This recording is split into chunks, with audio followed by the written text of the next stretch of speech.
Testing, testing.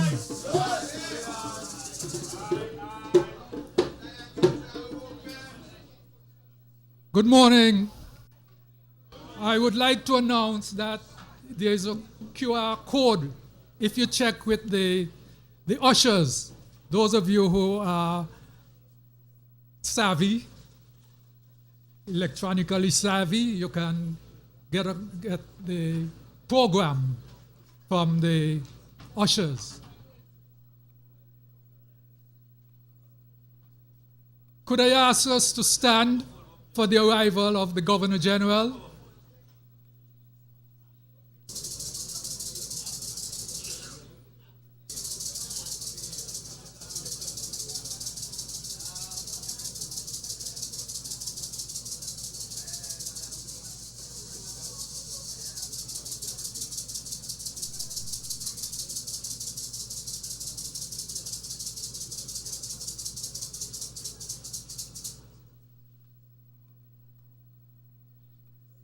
Could we remain standing for the playing of the national anthem?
Thank you. Could you sit briefly?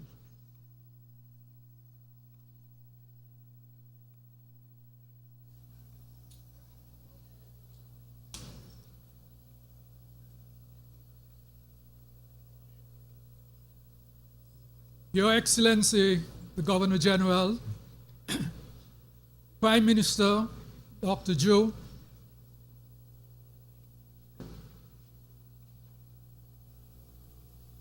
Minister Marsha Henderson, Parliamentary Representative for Constituency Number 2, where the MIS Hall is located,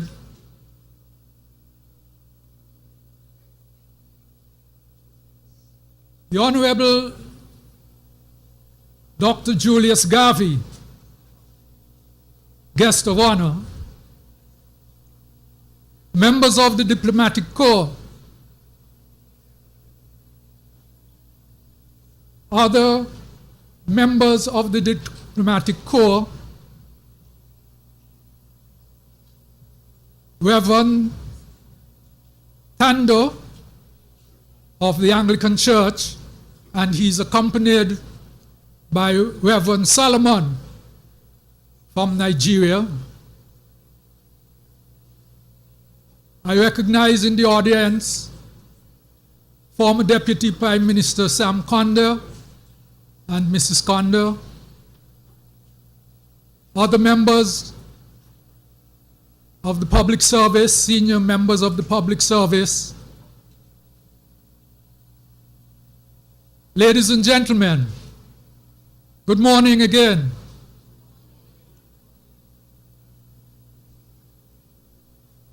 This morning is occasioned by the visit of Dr. Julius Garvey, son of the late His Excellency Marcus Messiah Garvey, having visited us and tracing the path to which his father traveled on his first visit to St. Kitts in 1937.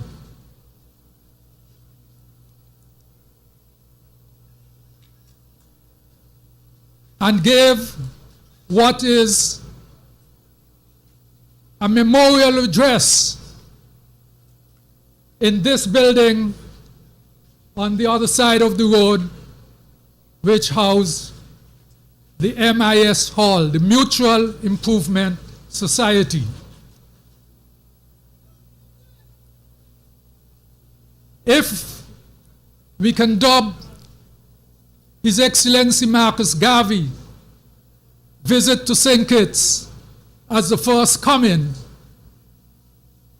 then we can say today that his son, Dr. Julius Winston Garvey, is making his second coming.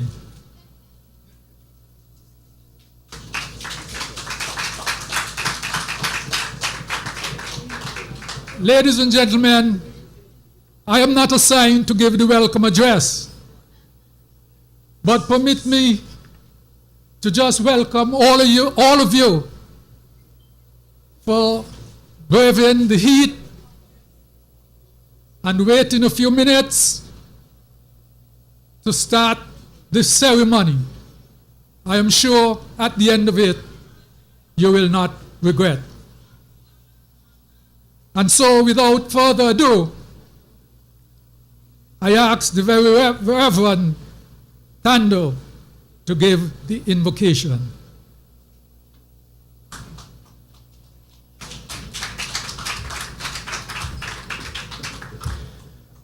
Program Director, thank you very much for this opportunity and honor for me to pray for the opening of this session. Permit me to recognize Governor General, Prime Minister, dignitaries, members of Parliament, people of St. Kitts and Nevis. I'd like to greet you all in the name of our Lord Jesus Christ.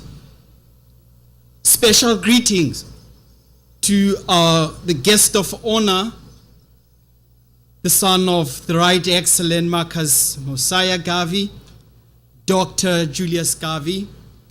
Greetings to you, sir. Good to see you in this place and in this country. So before I pray, allow me to make two prophetic words. We are gathered here like those of Mutual Improvement Society. And in 1901, the MIS was established as a movement that will respond to the struggle of our people. Even though slavery was abolished, the conditions which our people that we experienced at those times were the same as the time of the slavery. So the challenges eroded in St. Kitts when the economy of St. Kitts struggled a lot. Low sugar prices, low wages, unemployment, cessation of investments. So all those things contributed to the challenges that St. Kitts faced in those times.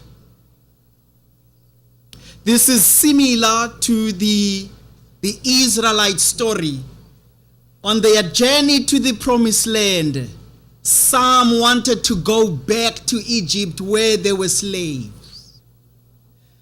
So again, it's not easy for people to just shift. So they ought to be mentally fit in order for them to move. Maybe some of them were saying it was better at the time of slavery than now. So the likes of Dada Marcus Garvey came to fix the minds of our people so that they are ready for the transition. So MIS restored hope and empowered many people by introducing a different culture, which education was one of the most valuable things that helped people to change the status quo. So now in closing, St. Kitts and Nevis people, be careful of using your young professional who can contribute immensely to the betterment of your country and human liberation. Make sure you safeguard those people. For history tells us that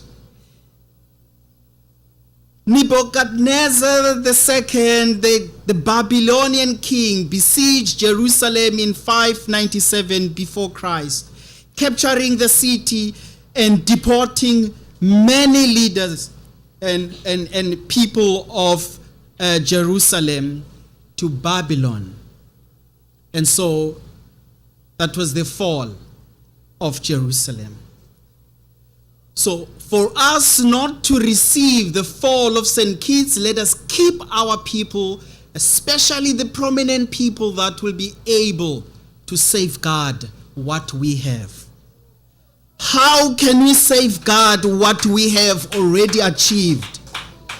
Let us take that and all those questions that may rise to the Lord in prayer. Let us pray. Would you please stand as we pray? In the name of the Father, and of the Son, and of the Holy Spirit, amen. Loving God, we thank you for guiding us and for leading us to this moment. As we invoke your Spirit once again, we pray that your Holy Spirit and the spirit of our heroes to be present, especially the spirit of the right excellent Marcus Mosiah Garvey, and all who fought for human liberation in times of slavery and beyond.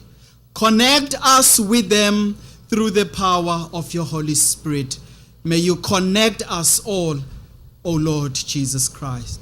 So at this moment, Lord, we seek your presence. We beseech you, O Lord, to be with us and in our hearts and minds so that we may fulfill the purpose of this day. So bless the proceedings of this day and bless the speakers and the audience and bring us all to the unending love through Jesus Christ, our Lord, who lives and reigns with you, O Father, and the Holy Spirit, now and forevermore. Amen. Thank you very much.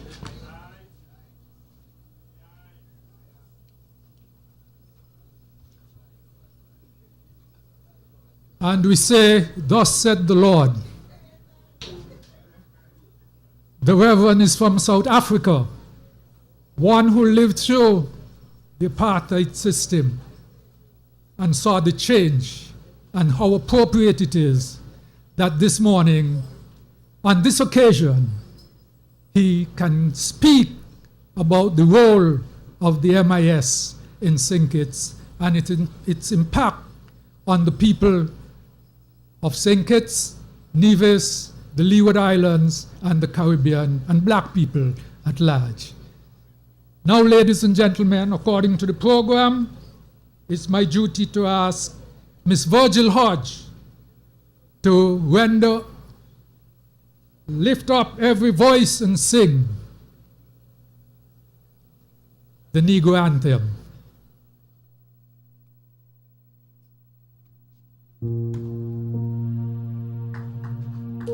Good morning, all.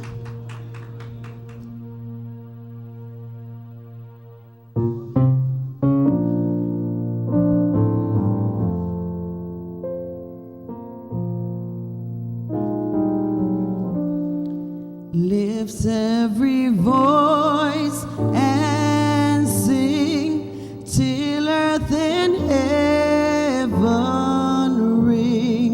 ring with the harmonies of liberty. Let a rejoicing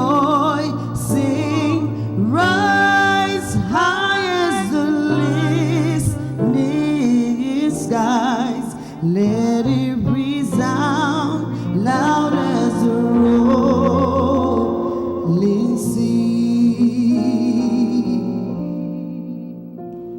Sing a song full of the faith that the dark cloud has brought us. Sing a song full of the hope and the present has brought us.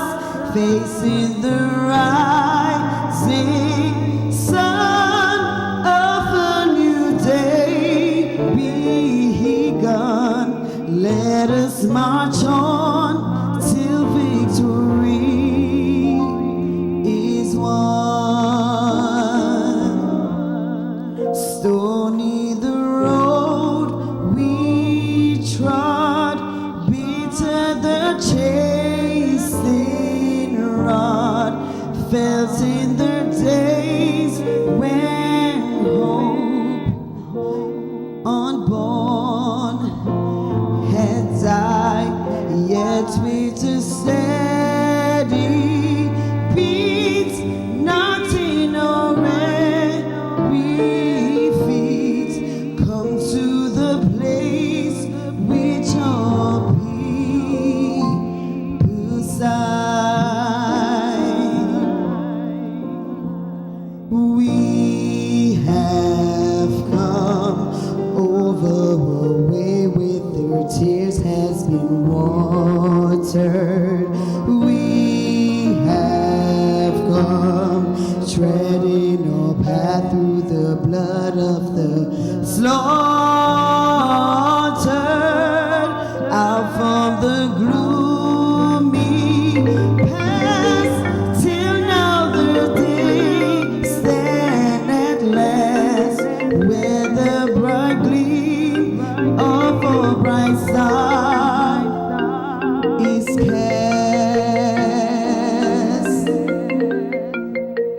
God in our weary years, God in our silent tears, though who has brought us thus far on our way.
Thank you, Ms. Hodge. Occasions like these give us an opportunity to expose our local talent. And Ms. Hodge is one of those upcoming, making her mark on the singing and cultural scene. Recently, she took part in our music festival. So give her a round of applause again.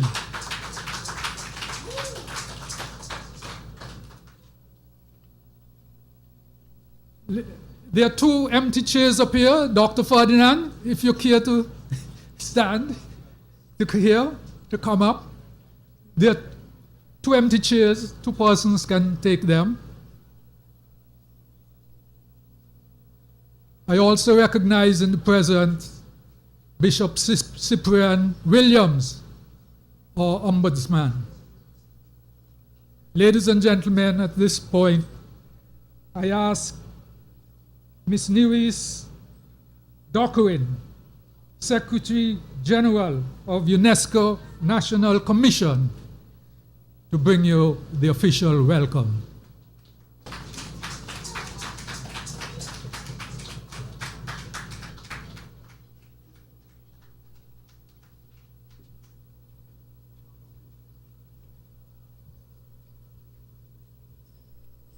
A very pleasant good morning, Excellencies, our guest of honor, Dr. Julius Garvey, son and heir of the Right Excellent Marcus Mosiah Garvey, distinguished ladies and gentlemen, please allow me to adopt the protocol so ably established by our esteemed former ambassador and esteemed elder hailing from this very community, Ambassador Walford Gums. Today, we celebrate the birth, the life, and the achievements of a living legend. I say living legend because the spirit of our Moses, our prophet, is present here with us during this remembrance ritual and lives on in his son, who has graced us with his presence, and in every Black man, woman, and child spanning 4 continents. On behalf of Her Excellency, our dear Governor General, our esteemed Prime Minister, who has set us on a course to become the first sustainable island state, and the UNESCO Roots of Enslaved Peoples Committee, I bid you a heartfelt welcome to this solemn ceremony. Ladies and gentlemen, we are standing on hallowed ground, where a humble but mighty shepherd came to issue a clarion call to awaken a race of people to their humanity, their divinity, and their greatness.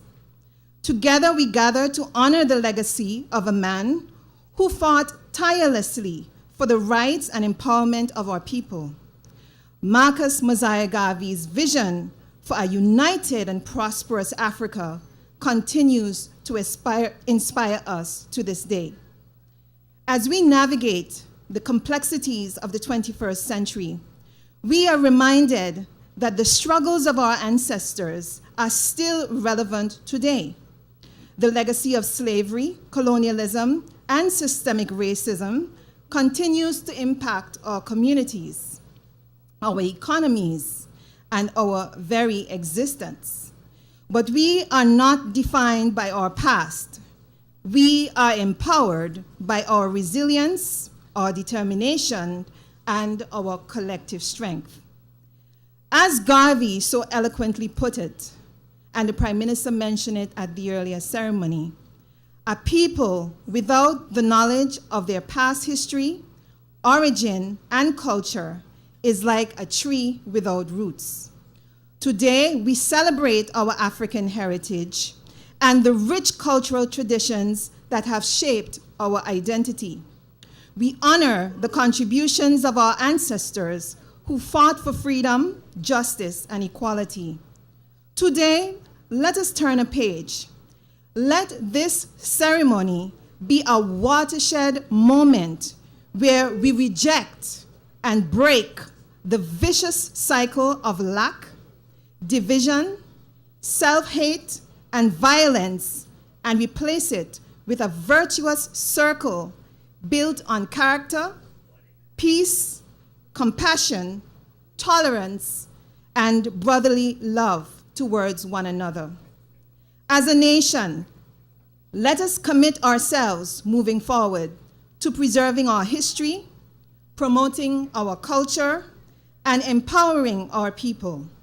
Let us work together to power progress in our great nation and build a brighter future, one that is anchored in the values of self-awareness, self-reliance, and collective progress. To our youth, put down the guns and embrace your glorious destiny. You can't hold on to one if you're going to extend an open hand to the other. You have to put them down. Educate yourselves, empower yourselves, and never forget the struggles and sacrifices of those who came before us. May the spirit of the right, excellent Marcus Messiah Garvey and our ancestors guide us into a new dawn of prosperity, peace, and progress as one people. Thank you.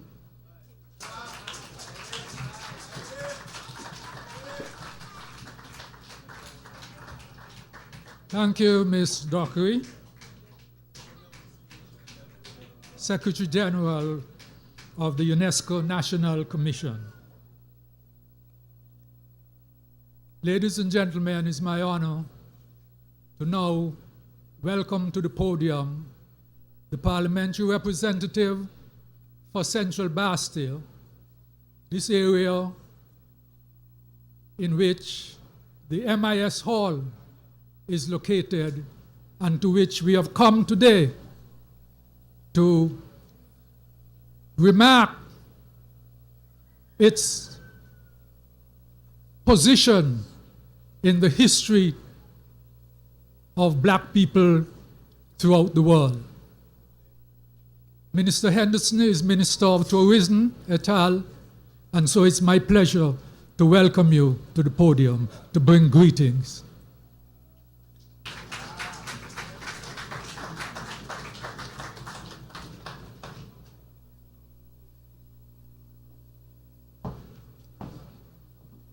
Good morning, all. Allow me to adopt the protocol already established, but to recognize in our presence the Governor General, Her Excellency Dame Marcella Liebert, our esteemed Prime Minister, the Honorable Dr. Terence Drew, and our guest of honor and featured speaker, Dr. Julius Garvey, heir and son of the Right Excellent Marcus Messiah Garvey. This morning, I am deeply honored to deliver greetings from my home community of constituency number 2, covering the areas that have been the birthplace of champions.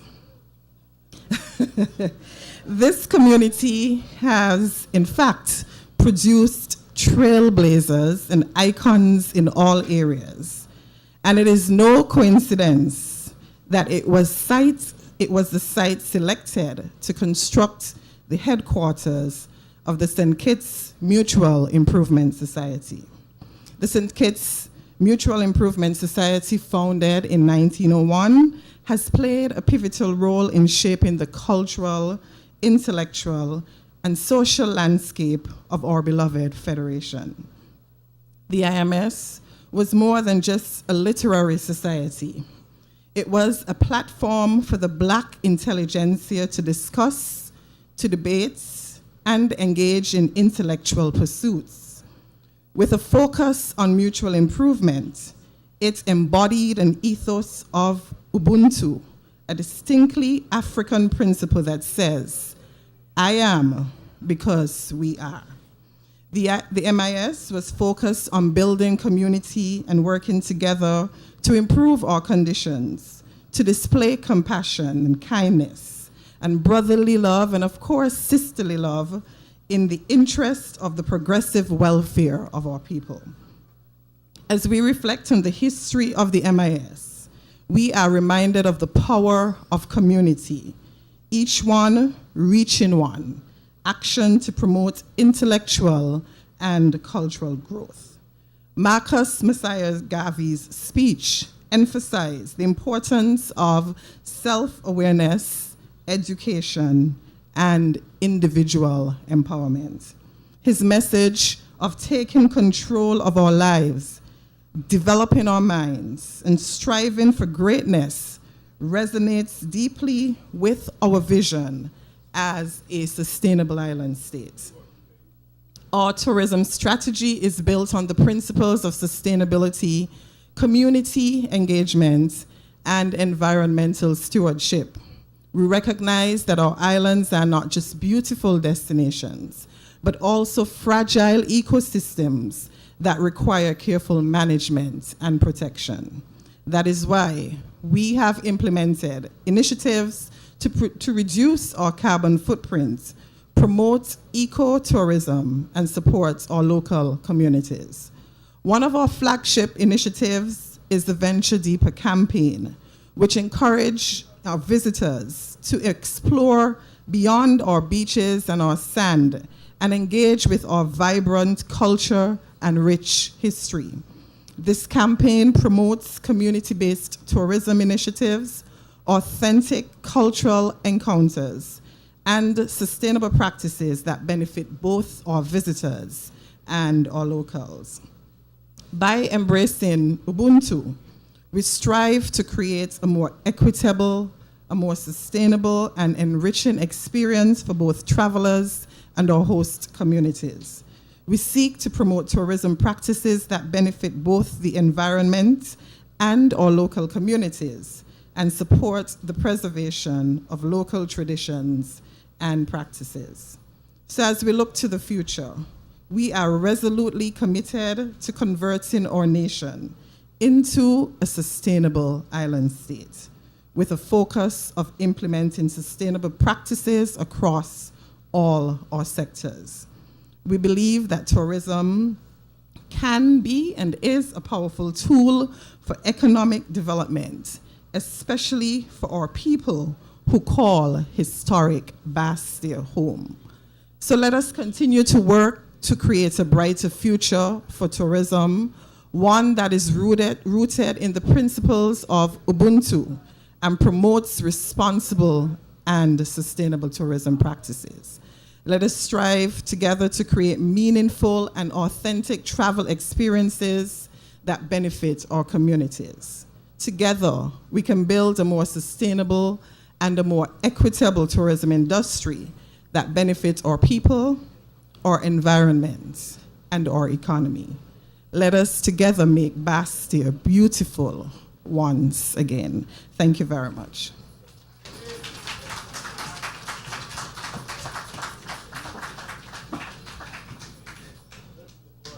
Thank you, Minister, for your greetings.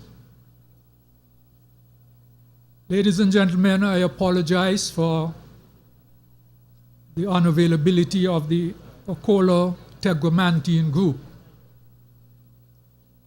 And I very much regret they're not being on this program, because I remembered as a young boy, while we were upstairs, and Minister Kondo would remember, learning ballroom dancing, the Okola Tegumantine group were downstairs practicing their culture, their drumming and dancing, and their culture. It was the home, so to speak, of the Okola Tegumantine group. And they are an integral part of the activities of the MIS for quite a number of years. So moving on, ladies and gentlemen, it is my pleasure to invite Ms. Carla Astafan Chair of the National Reparations Commission, to introduce our distinguished speaker this morning.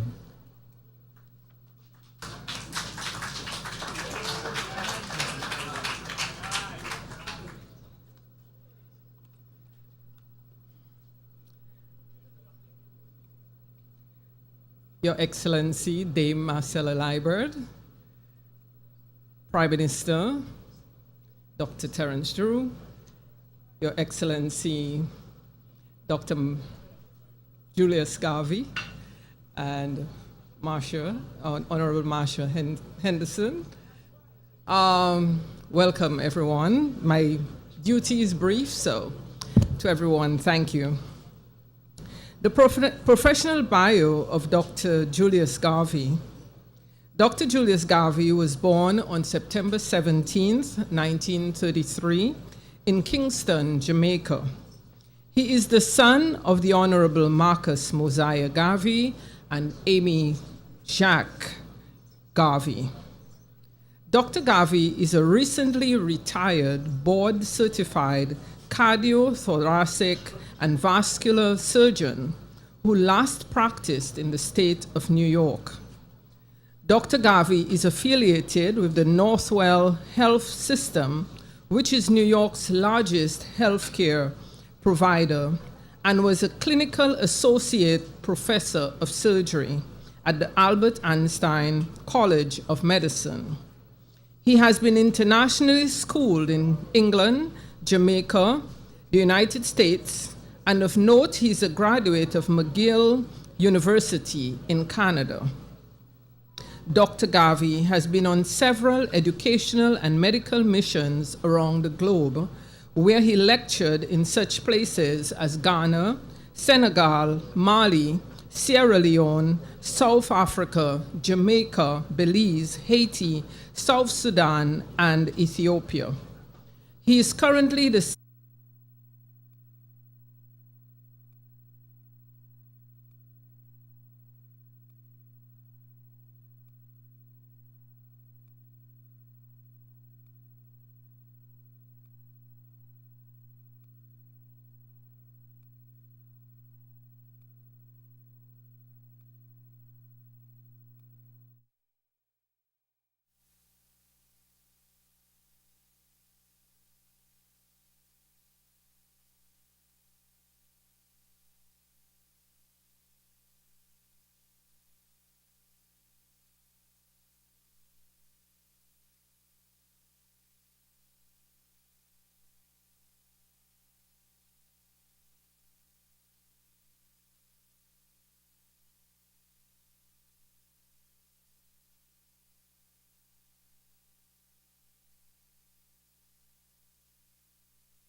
Good morning, everyone. The prayer this morning will be by Reverend Selena Walton Charles of the Methodist Church, St. Christopher Christian Council. Reverend Charles.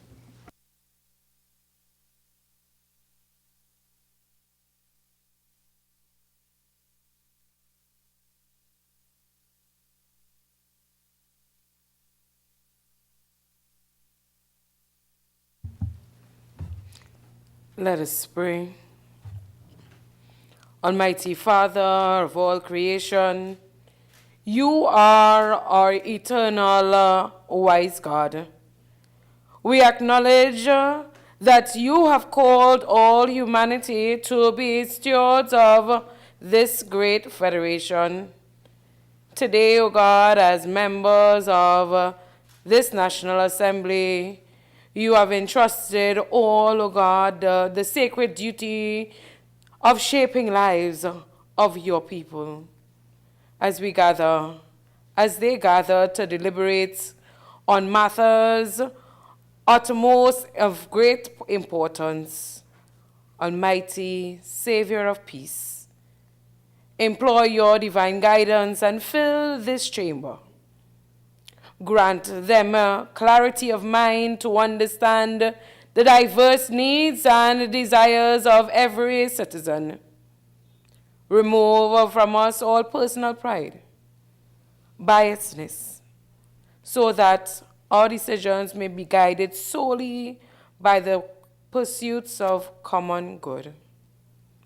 It is written, Proverbs 11:14, for the lack of wisdom, a nation falls, but victory is won through many advisors.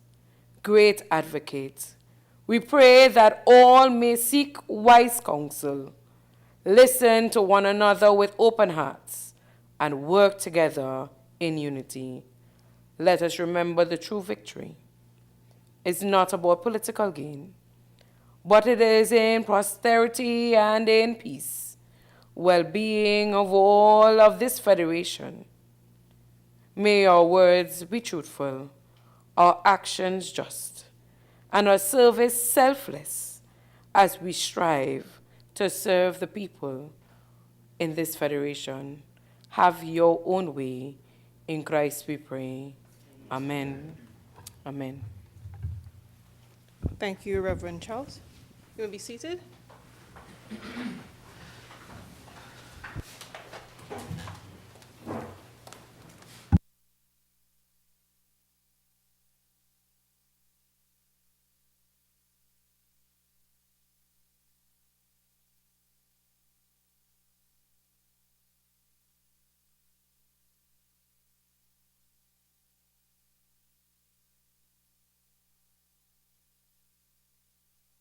Madam Clerk.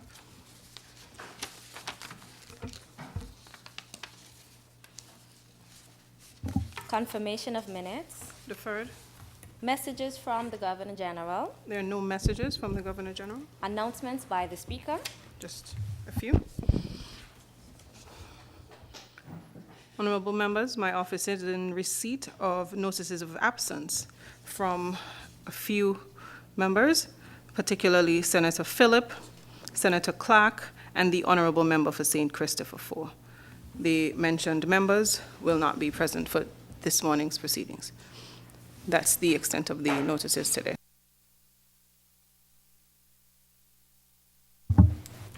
Presentation of papers and of reports from committees. Petitions. Government notices. Unofficial notices. Questions. Request for leave to move the adjournment of the National Assembly on matters of urgent public importance. Statements by ministers. Personal explanations.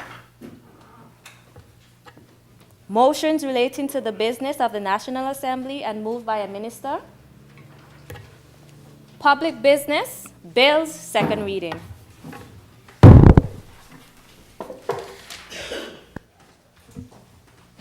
I recognize the Honorable Member for St. Christopher VIII.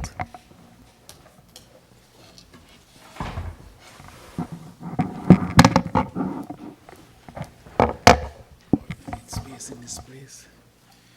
Madam Speaker, with your leave, I rise to lead the debate of and have read for a second time in this honorable House the bill shortly entitled the Special Sustainability Zone Authorization Bill 2025.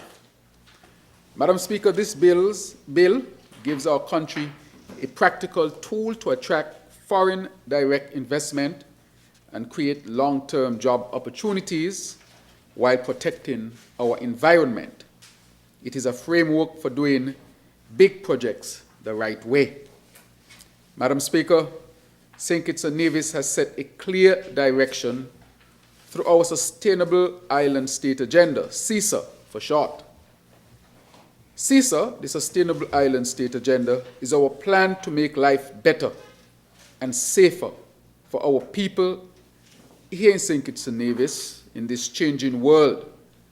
Of course, this addresses multiple issues at the same time.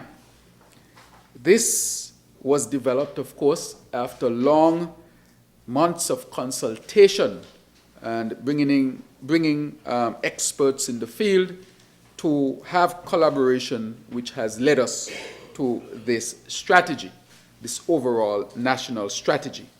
This was presented for the first time to the United Nations as a demonstration to the world of how serious St. Kitts and Nevis is with respect to sustainable development.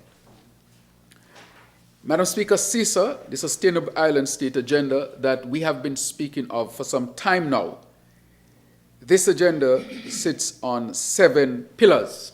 The pillars are water security, and I want to thank the Minister with responsibility for water for his strong performance, and we are getting to the point where here in St. Kitts we will be returned to 24/7 water. Energy transition, and we are on the path with the geothermal that is in Nevis and also developing other sources of renewable energy, and these things are actually on the way, Madam Speaker. Food security, expanding our network of producing here in St. Kitts and Nevis, and we would have had significant increase in output, whether it be from marine resources or from the land. Sustainable industry, sustainable settlements as we expand our housing outlay along with other types of settlements. The circular economy, as we have stepped up, Madam Speaker, with our recycling processes, and I want to thank the Republic of China, Taiwan, for really supporting us. And they just recently put out a document that showed that we have been collecting thousands upon thousands of pounds of garbage that would normally go to the landfill. But as a result of this, the landfill is spared, and we are now in a full thrust of recycling more and more. And encourage our people, of course, to do their own recycling at home. And social protection through a number of things that we have done with respect to increasing the minimum wage and increase in the minimum amount for social security, increase in salaries, expanding social safety net, such as medical fund for children, making college free for our people, so that all these things together can make sure that our people have the best opportunity to live the best life here in St. Kitts and Nevis. That is just a background, Madam Speaker. Therefore, that is to show that this is not a fly-by-night type of strategy. This has been well thought out, and it is, of course, accepted not only in St. Kitts and Nevis as a serious approach to dealing with sustainable development, but it has been accepted across the region, and as I said, was presented to the United Nations. This bill is historic, Madam Speaker, and this is, of course, in keeping, as I said before, with our Sustainable Island State Agenda, because it is the first piece of legislation to weave all 7 pillars directly into a law. It says in black and white that any special sustainability zone must advance multiple pillars, so our development strengthens people and planet together. That is how we build a truly sustainable island state. Madam Speaker, why do we need special sustainability zones? Because we must diversify our economy and bring in high-quality foreign direct investment. Tourism and construction matter, but we cannot depend on any single sector. We have been saying for some time that we need to diversify our economy and to lessen significantly and urgently our heavy dependence on the CBI. We need new engines, clean energy, resilient housing, agri-tech, health and education services, green manufacturing, logistics and technology. To do that, investors, local and overseas, need clear rules, fast timelines and certainty.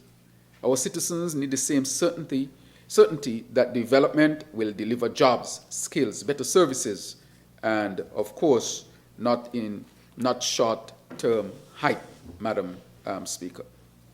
This bill creates a controlled constitutional way to do both. Madam Speaker, what is a special sustainability zone? Think of it as a legally designated area, large or small, where a developer agrees to meet strict standards and timelines. And the government agrees to provide clear, predictable conditions. The rules are tailored to the project, but the guardrails are firm, Madam Speaker. And I want to say that again, the guardrails are firm. Sustainability targets, climate resilient infrastructure, investment protection, and respect for our Constitution. It is a deal with discipline, Madam Speaker. I want to stress that. Madam Speaker, what will a zone have to deliver? The bill sets hard tests up front before any agreement is signed. A zone must show an independent economic analysis forecasting long-term jobs, investment, and revenue for our people. It must have concrete plans for reliable water, at least 70%. It must have concrete plans for reliable water, at least 70% renewable energy, strong waste reduction and recycling, hurricane and earthquake resistant buildings, public safety and emergency response, fair dispute resolution, and available health services. The developer must prove financial and technical capacity so we do not sign up to wishful thinking. There are conditions precedent: no plan, no capacity, no sustainability, no zone. Madam Speaker, how will governance work? Each zone is governed by a development agreement negotiated by the government, approved by cabinet, and if the zone is in Nevis, with the Nevis Island Administration as a co-signatory. The agreement sets the exact boundaries, timelines, milestones, and house rules of the zone. It's bylaws. It can include tailored zone laws for operations, but here is the key. Any such laws only take effect if this National Assembly and, where relevant, the Nevis Island Assembly ratifies them. That keeps democratic oversight at the center. Parliament remains, of course, that gatekeeper. Madam Speaker, what about sovereignty? The bill is crystal clear. Core sovereign powers stay with the government of St. Kitts and Nevis, full stop. Clear, I want to say that again, Madam Speaker. The bill is crystal clear. Core sovereign powers stay with the government of St. Kitts and Nevis. No private agreement can touch. No private agreement, Madam Speaker, can touch them. What about concessions? The bill allows targeted concessions on government charges, but they are not automatic and never a precedent. They must be proportional to public benefits the zone will create. The zone will create jobs, investments, local linkages, exports, community amenities, and they can differ from project to project. If a developer delivers more, they can earn more. If they deliver less, they get less. Again, Madam Speaker, discipline is important. Madam Speaker, what ensures delivery? First, time is of the essence. Agreements must include milestones with consequences if the developer misses them. Second, once an agreement is executed and any required ratification is passed, a formal order is published in the Gazette declaring the zone. That order can be amended or revoked if the developer fails to perform. Third, the Prime Minister or Premier may establish independent oversight bodies to vet proposals and monitor compliance. In short, trust but verify. Madam Speaker, how does this advance the Sustainable Island State agenda? This bill is CISA, Sustainable Island State, by design. By law, zones must advance multiple pillars, as mentioned before. That means reliable water systems, renewable energy at a scale, sustainable food systems, green industry, tourism, and climate-resilient communities, circular economy practices, and built-in social protection, like access to health services and fair dispute resolutions. This is not development that takes, it's a development that gives back and lifts people up. Madam Speaker, why is this attractive to investors? Because it offers clarity and speed without cutting corners. Investors value legal certainty, enforceable contracts, and clear sustainability standards. They also value communities where talent wants to live safe, clean, modern, and connected to nature. The bill signals that St. Kitts and Nevis is open for business on our terms for our people.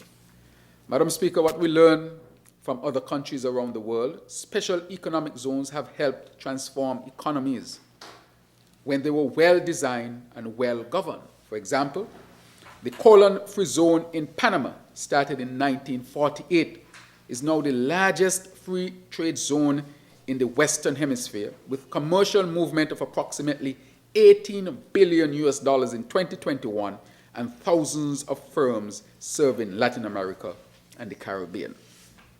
Great example.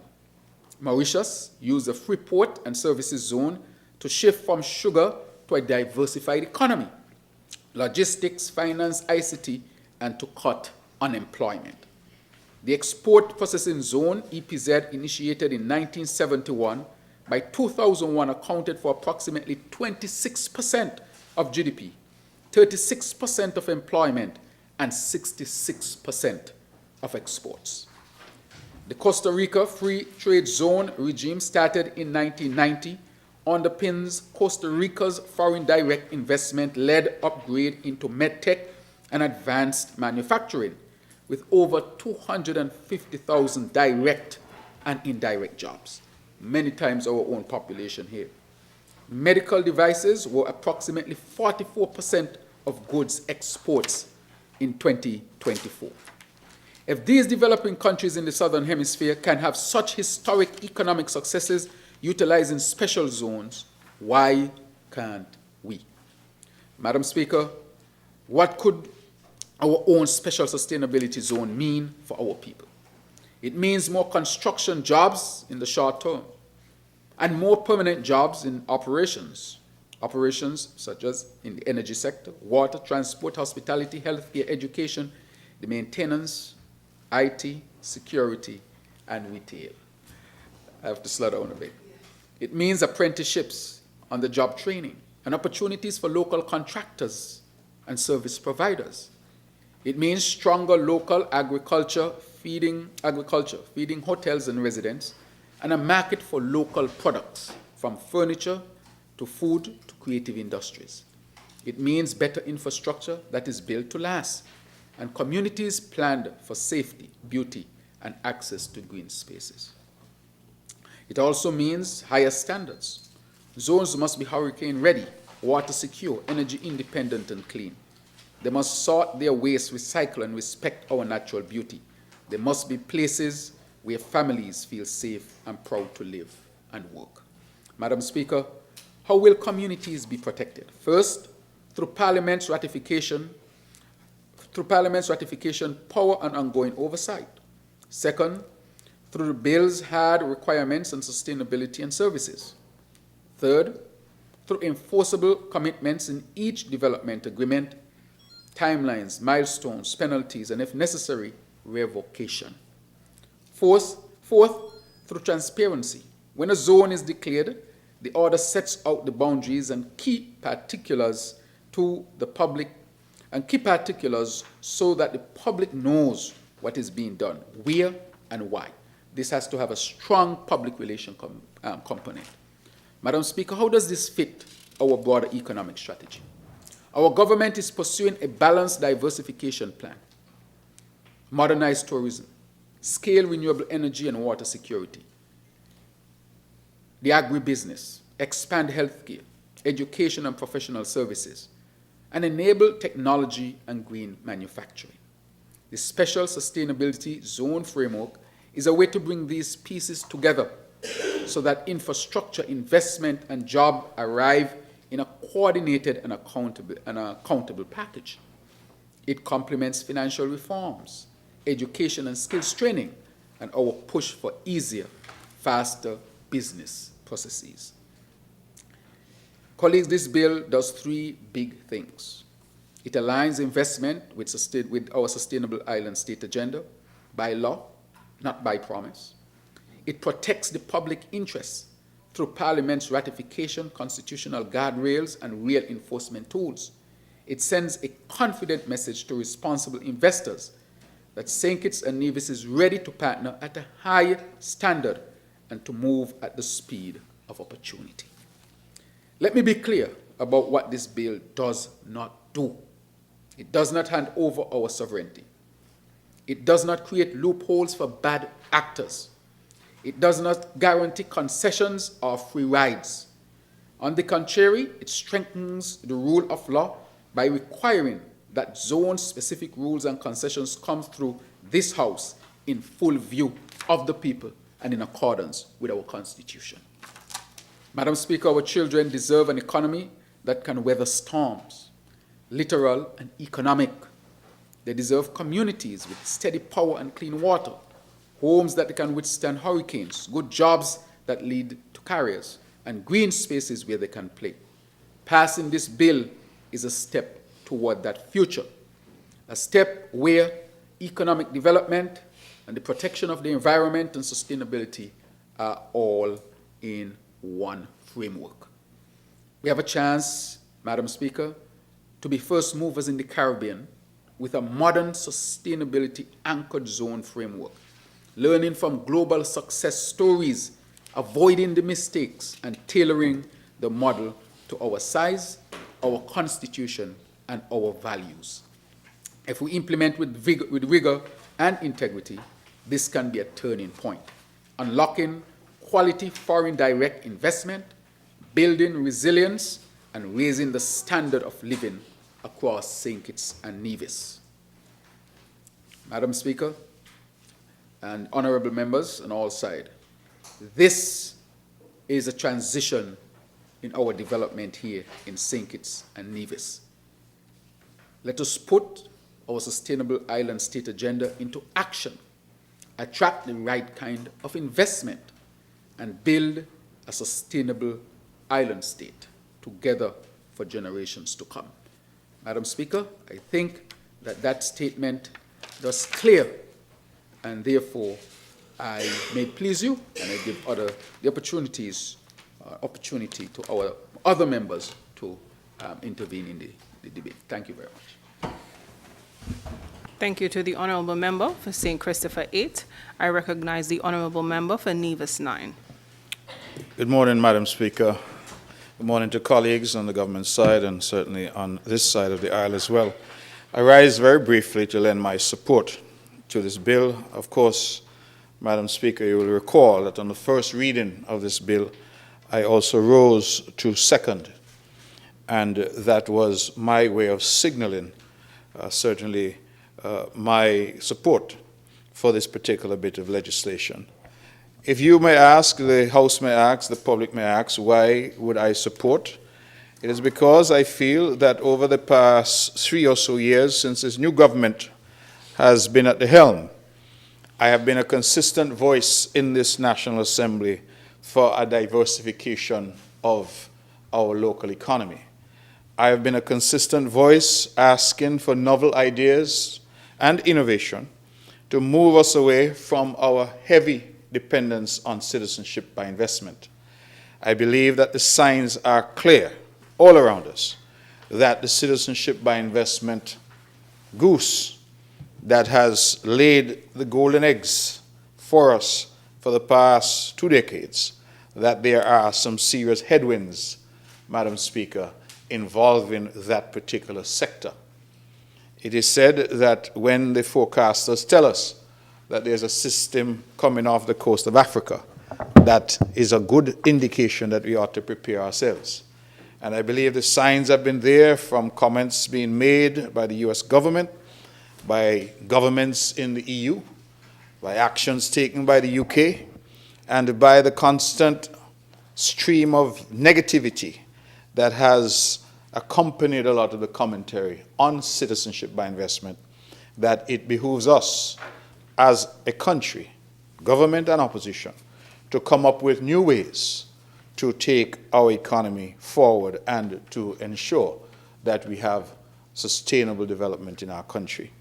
And so, having asked for the past few budget debates for sure that this government moves with greater alacrity to diversify the local economy, I welcome this type of initiative because I believe that it does create an opportunity if we can find the right partners to develop areas of the country in a sustainable way and to promote jobs, to promote, of course, foreign direct investment, to promote GDP growth, and to lead to the type of development that takes us to the next level.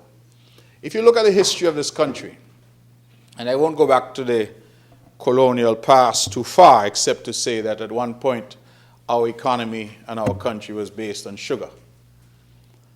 We transitioned, certainly on the island of Nevis, from sugar to tourism, and that became the mainstay. In St. Kitts, there was a transition also to tourism, but also to citizenship by investment, and that then became a mainstay. You would realize, Madam Speaker, and I think the country would realize, that we have not really had a diversified economy for a very long time. That for the most part, our economy has been based on one thing or the other. And I know certainly on the island of Nevis during COVID, we felt it most acutely because with borders closed, our primary industry, which was tourism, shut down. And so our people suffered. I am a firm believer, and I think the lessons of COVID tell us that we must have a number of different strings to our economic bow, so that when one string bursts, that others can pay dividends for the advancement of our economy and to keep our people working and to keep our economy ticking. And so I have in the past talked about cannabis and that we need to move with greater alacrity. The cannabis debate has been a debate that was ongoing since I was in government, and I sat on those benches. I am now over here, and that debate is still ongoing. I feel that there are some areas that we need to tap into and to move with speed, at pace, to ensure that we have the necessary framework in place so that if, and I don't wish it, but if we have ultimately to turn our backs on citizenship by investment, that we have replacements that are there and that can sustain us, sustain our development, and sustain our people going forward. Now, the Prime Minister has said a lot of things as the mover of the bill. I don't think that there is any benefit in repetition. What I will say, however, Madam Speaker, is that the idea of special zones in a country isn't a new idea. As you have heard, the Prime Minister took us as far back as the 1940s in Panama. In Costa Rica, we had similar. We had similar in Honduras. But I just want to highlight one zone that I think all of us are very familiar with, and that is the Dubai. That in Dubai. I believe it is referred to as the Dubai International Financial Center, or DIFC. And the reason I mention Dubai is because everybody suddenly is in love with this idea of Dubai. Who ain't gone yet trying to go? And And I believe that it is that innovation of the DIFC, the Dubai International Financial Center, that assisted tremendously in moving the economy of Dubai forward. And just to give an idea, Madam Speaker, that based on my rudimentary research, the innovation that created the DIFC in Dubai in 2023, that has contributed, I'm advised, based on this research, somewhere in the region of 12%. I'm sorry, forgive me, just more than 13% of the United Arab Emirates GDP. And since the UAE GDP, they say, is in excess of $700 billion, then this looks like it's contributing somewhere in the region of $80 or so billion. That, I think, is instructive, because if you could have a single zone within the UAE contributing as much as 13% to the overall GDP of the United Arab Emirates, it tells us that there are models out there that we can look to that have worked. I also wanted to comment on the point made by the Honorable Mover that St. Kitts and Nevis is, as always, I want to emphasize that, St. Kitts and Nevis is, as always, stepping out ahead of the region. Whether it was CBI, way back in 1984, we not only stepped out ahead of the region, we stepped out ahead of the world, because we gave the world that idea. We are now again looking to innovate by saying, here's an idea that has worked elsewhere, but has not yet been put into practice and into effect in the English-speaking Caribbean to the extent that it can drive economic development and economic diversification in a way that we need it to do here in our country. And so, Madam Speaker, I feel that this, if done right,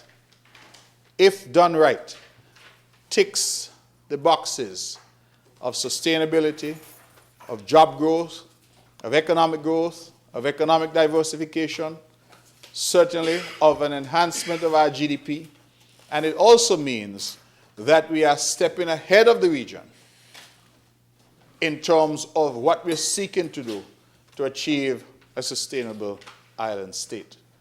I like the idea of being first movers, because I think first movers tend to have certain advantages.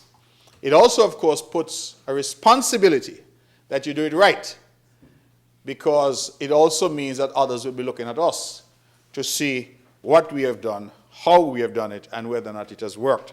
And that is why it's important that we have the right partners to develop these types of zones and these types of initiatives.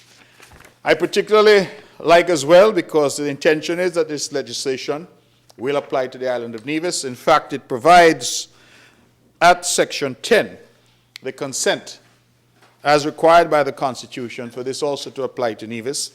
And I want to say to my constituents in Nevis and to the people of Nevis that there will be no declaration of any such zone on the island of Nevis without the involvement of the Nevis Island Administration. And there will be no development agreement on the island of Nevis without the involvement of the Cabinet of the Nevis Island Administration and the sign-off of the NIA. What I like about this structure is that it tells you that at every step of the way there are safeguards. I think the language used by the mover was guardrails. But guardrails, safeguards, 6 of one, half dozen of the other. They are the necessary safeguards to ensure oversight, to ensure that if a zone is declared on St. Kitts, naturally the government of the day would have those safeguards in place and that oversight. And similarly, in Nevis, the government of the day would have those safeguards and oversight. It also, in the structure of the bill, requires that matters concerning these zones, governance, development agreements, that they come to the Parliament. Now that is a quantum leap forward. And I want to emphasize that point, Madam Speaker. We have heard of a number of development agreements in this country. And the average parliamentarian far less the member of the public, has no idea what those agreements are, what they entail, what they provide for. This framework is saying that if there is any agreement with a developer, it must come to the Parliament. If it's in St. Kitts, it must come to the National Assembly, and if it is in Nevis, it must come to the Nevis Island Assembly as well. That is important because it says that the sunshine is bright, that nothing is going to be done in an opaque way. There's no under-the-table engagement.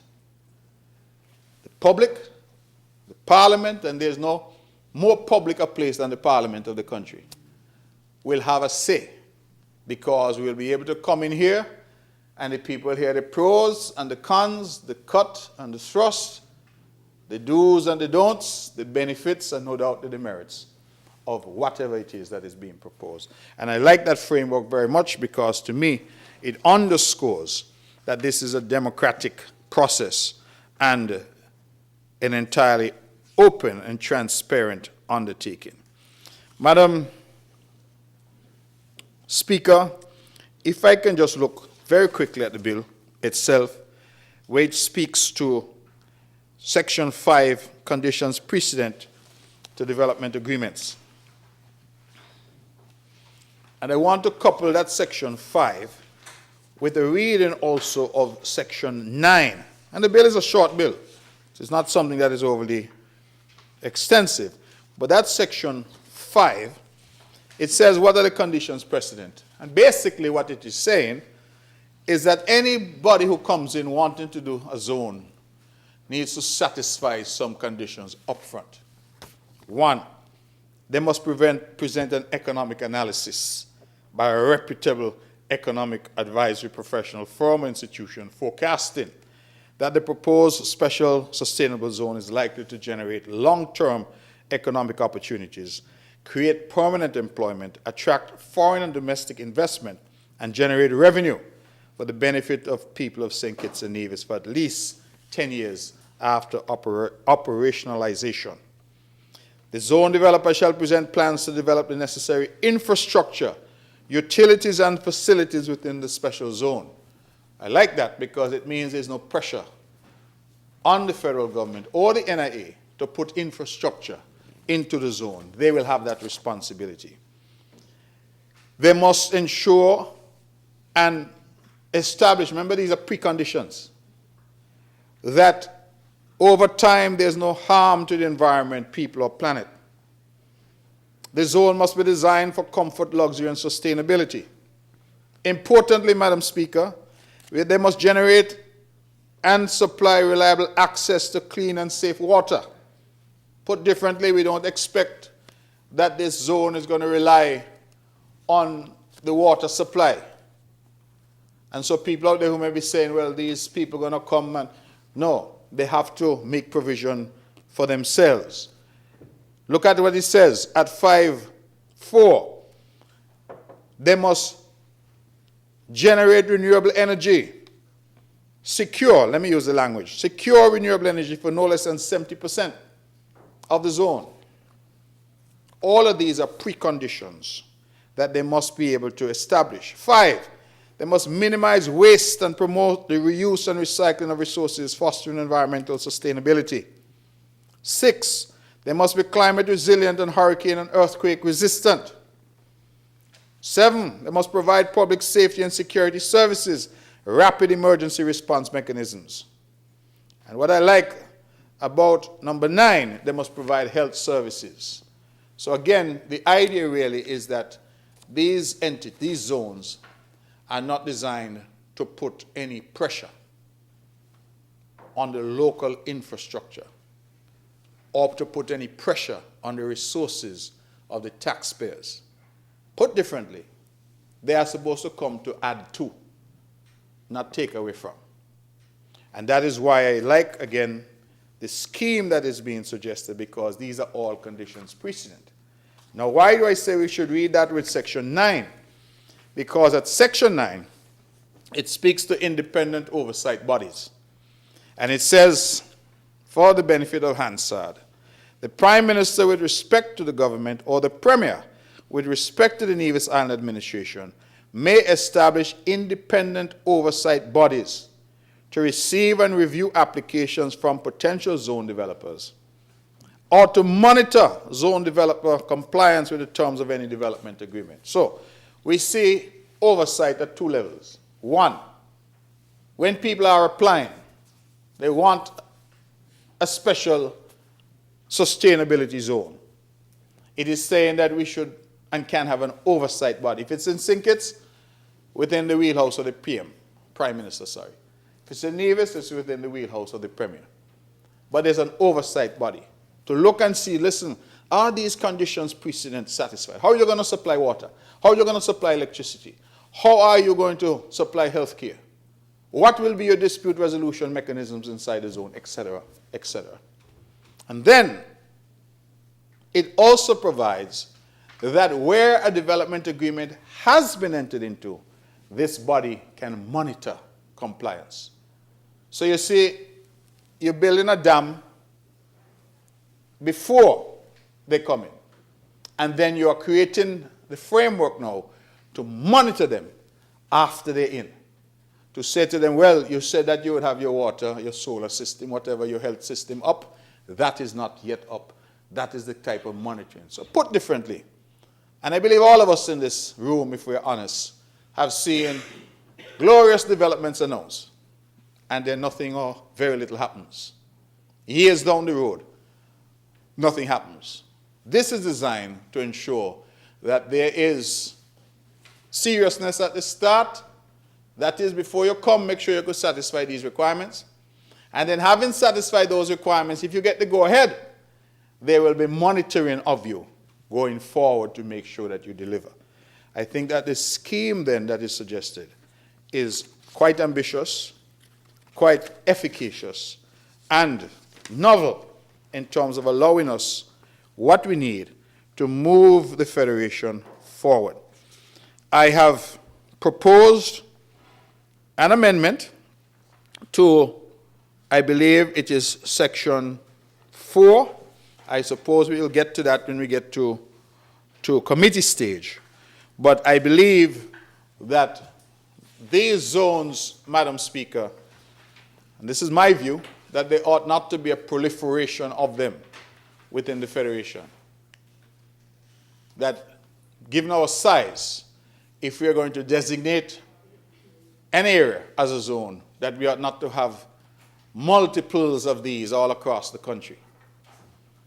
And I feel as a result that one way to guard against that, we will be proposing from this side an amendment which says that no area intended to be subject of a development agreement shall, in the island of Nevis, comprise less than 500 acres, and in St. Kitts less than 750 acres. Put differently, I believe that if somebody has an acre of land, 5 acres of land, they ought not to be able to come and say they want to establish this type of zone on their acre.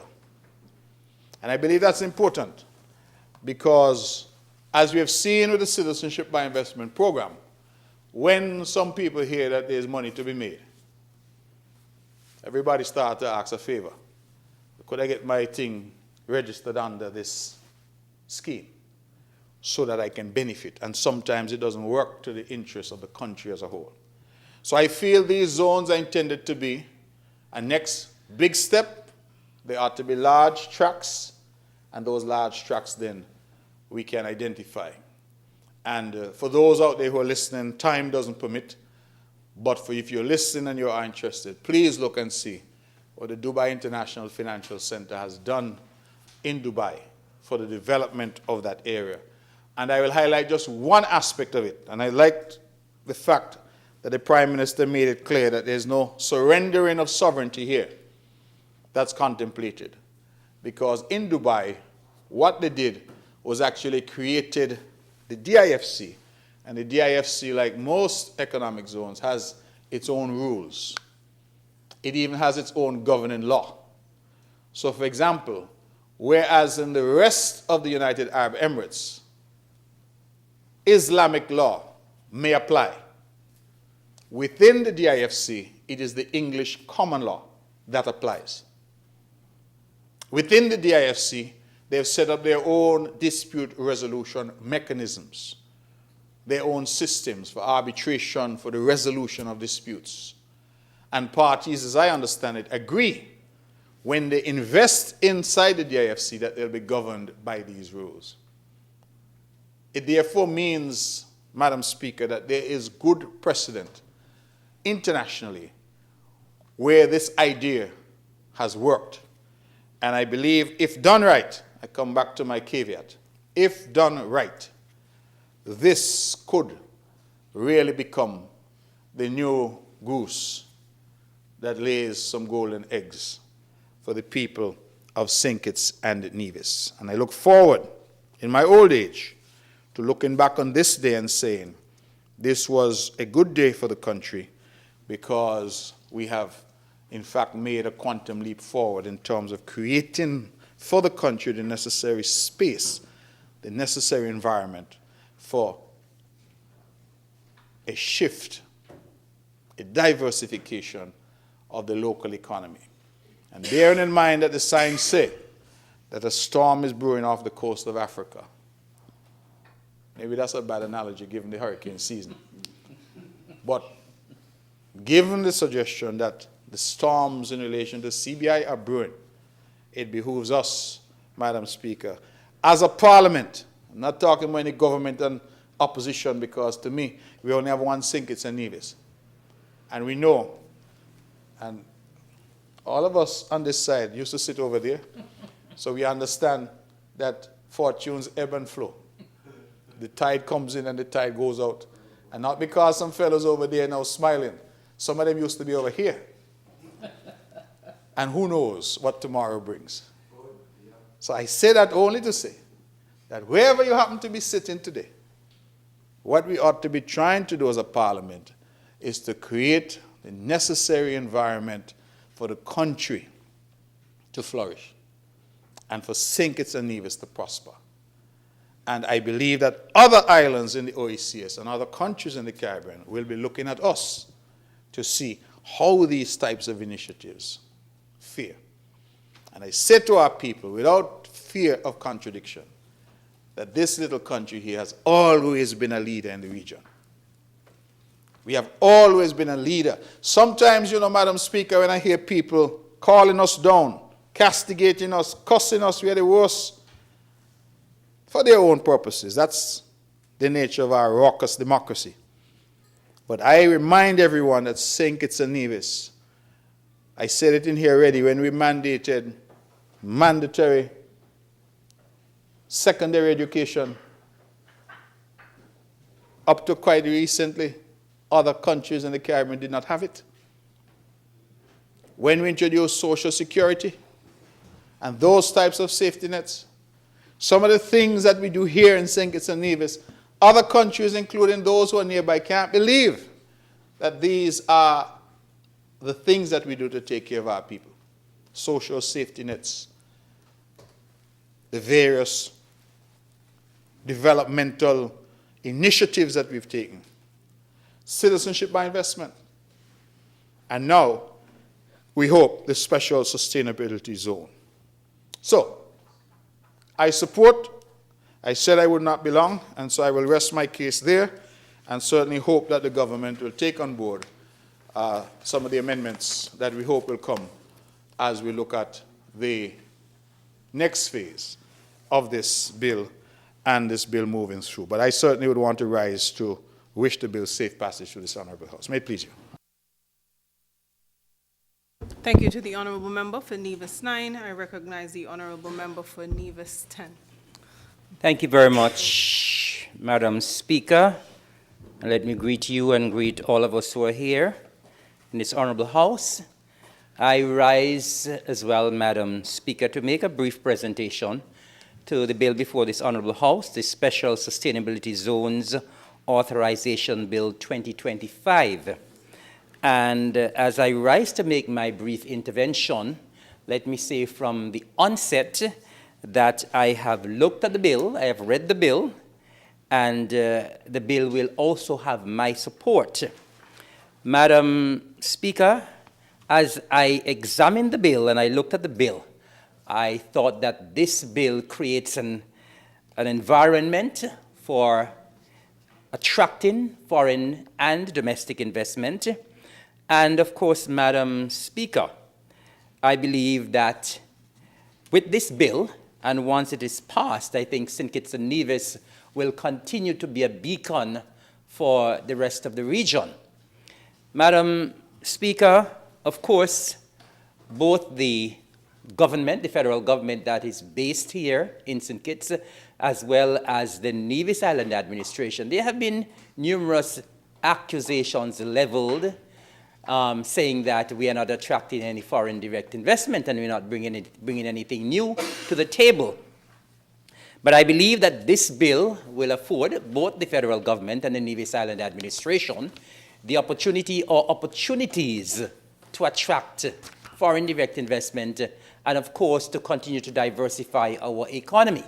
Of course, if COVID-19 didn't teach us anything, it has taught us the lesson that we ought to try as much as possible to diversify the economy. And of course, the bill gives both the federal government and the Nevis Island administration that opportunity. And that is spoken to in Section 4, where it says authority to enter into development agreements. It speaks to the Prime Minister. It speaks to the Cabinet of the federal government. It speaks to the Premier, and it speaks to the Cabinet of the Nevis Island administration. And, Madam Speaker, I think it is incumbent on all sitting governments, whether it is the government in Bastia, whether it is the government on Nevis, to ensure that we provide that kind of environment to attract more investment and, of course, to move the island forward and improve and increase the standard of living of our nationals and residents. I just want, in my brief presentation, Madam Speaker, to highlight just a few sections. In Section 3, the objectives of the Act. And I think it is important that these be highlighted. In particular, I'm going to highlight just a few. In A, it says, promote sustainable development in St. Christopher and Nevis, which coexist in harmony with nature for generations to come. And of course, I've been speaking a lot of our sustainable island state. In B, it says, to enable the establishment of special sustainability zones through development agreements to facilitate long-term economic opportunities, create permanent employment, attract foreign and domestic investment, and generate revenue for the benefit of the people of St. Christopher and Nevis. If we could go down to D, it says, to enhance both the region and St. Christopher and Nevis' prominence as an extraordinary investment and lifestyle destination. Here again, we are highlighting St. Kitts and Nevis as a prominent destination for investors. If we look at E, it says to outline principles for the establishment of zone governance within special sustainability zones which accord with the Constitution and which facilitate operational discretion in accordance with international best practices. So whatever we are doing here in the Federation of St. Kitts and Nevis, Madam Speaker, it will accord with international best practices. If we go to G, it says to promote the developments that advance multiple of the 7 pillars of sustainable development to which St. Kitts and Nevis has committed it as part of its sustainable island state agenda. And of course, these were already highlighted by the mover, speaking about the energy transition, food security, water security, and so on. And so, of course, whatever we are doing, Madam Speaker, this bill is well-intentioned. Of course, we are speaking to attracting investment, but at the same time, we are ensuring that we look at that sustainability aspect, which is, of course, very important as we move towards becoming the first sustainable island state in the region. Madam Speaker, I will just also briefly highlight in Section 5, which speaks to the conditions precedent to development of the agreement. And here again, look at number 1, will endure over time without causing harm to the environment, people, or the planet. Here again, Madam Speaker, the bill continues to highlight the issue of sustainability. And of course, it says they are designed to comfort, luxury, and sustainability. It goes on in C to say, the zone developer shall demonstrate that it has or has organized the capacity, financial and technical capacity. Because of course, many times, Madam Speaker, we have investors come, they have some very nice and flowery talk, but when you look at the bottom line, sometimes the investors come and they do not have any money. And so it's more about talk. This will ensure when the investors are coming that they are examined. And we will ensure that the investors have the capacity and most of all, the financial ability to do what they're supposed to do. So, Madam Speaker, I think, as I said, the bill is well-intentioned, and I think the intention of the bill is to ensure that we have continued growth and development in our Twill Island Federation. And I want to take this opportunity to just say that I support the bill, and I want to wish this bill safe passage to this honorable House. May it please you, Madam Speaker. Thank you to the honorable member for Nevis 10. I recognize the honorable member for Nevis 11. Thank you very much, Madam Speaker. I rise to make my contribution to this bill before the honorable House. And before I start, I will say that when I saw this Special Sustainable Zones Authorization Bill and what the intention is, I said, even though I'm under the weather today, I have to be here to lend my voice. Because over the years, we have been seeking, as the member for Nevis 9 would have suggested, that we've been seeking to diversify the economy of St. Kitts and Nevis. We have depended on, in the case of the Federation, the CBI program. In the case of Nevis, over the years, we have depended on the financial services sector. And I can recall there was a point in time where there were 14,000 companies registered. I don't know what it is now. But the interesting thing is that those companies were not necessarily physically on the ground in Nevis, but it is what you call, or they're what you call a shell company, employing perhaps 2, 3, maybe up to 10 persons, or maybe even 1 person.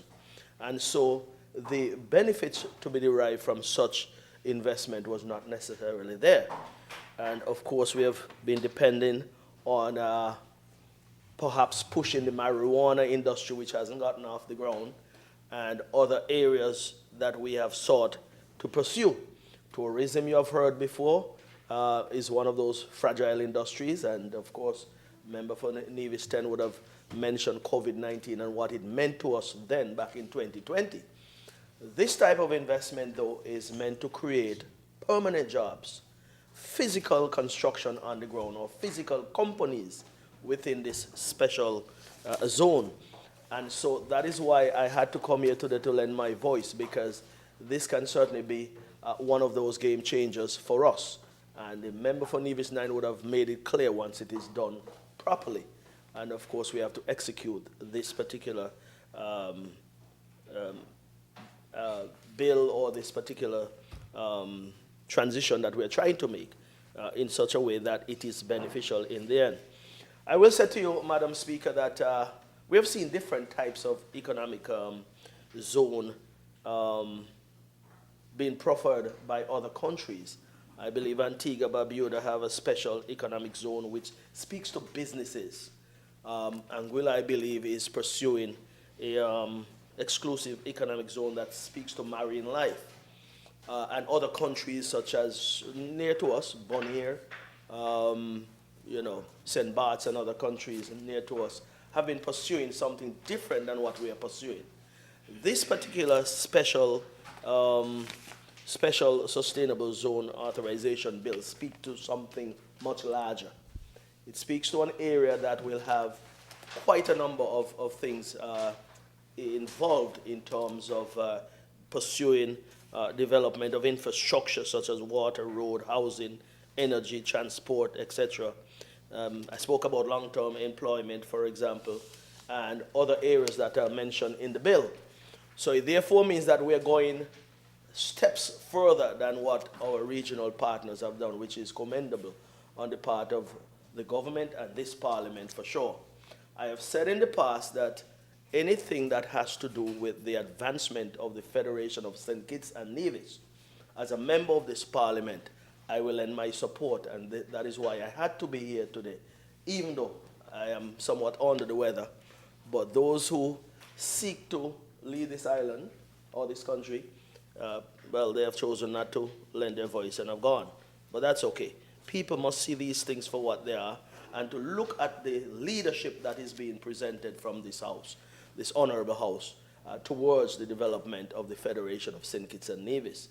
It is meant to advance our people and to get away from the fragilities that exist in certain sectors that we have been pursuing.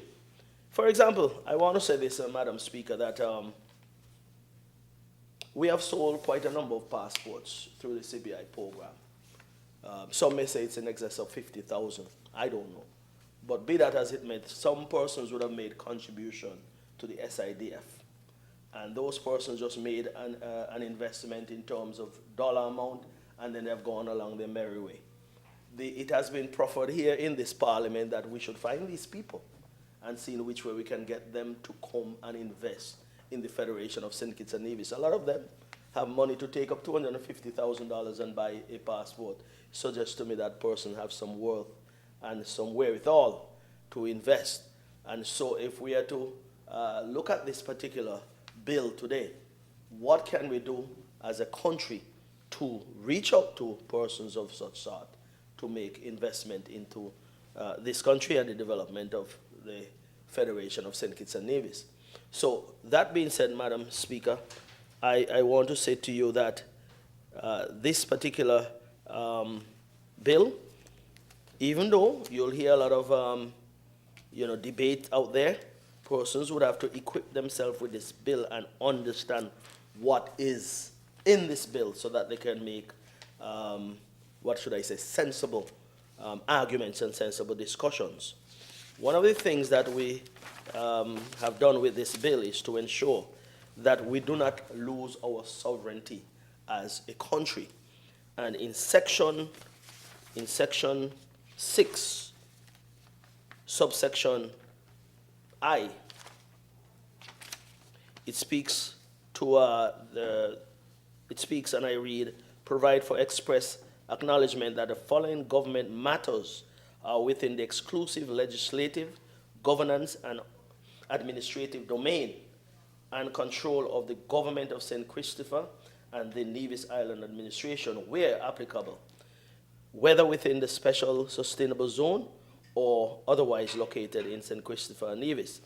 And it speaks to 1, foreign affairs, including treaty negotiation, execution and ratification. Those stays with the government of St. Christopher and the Nevis Island administration.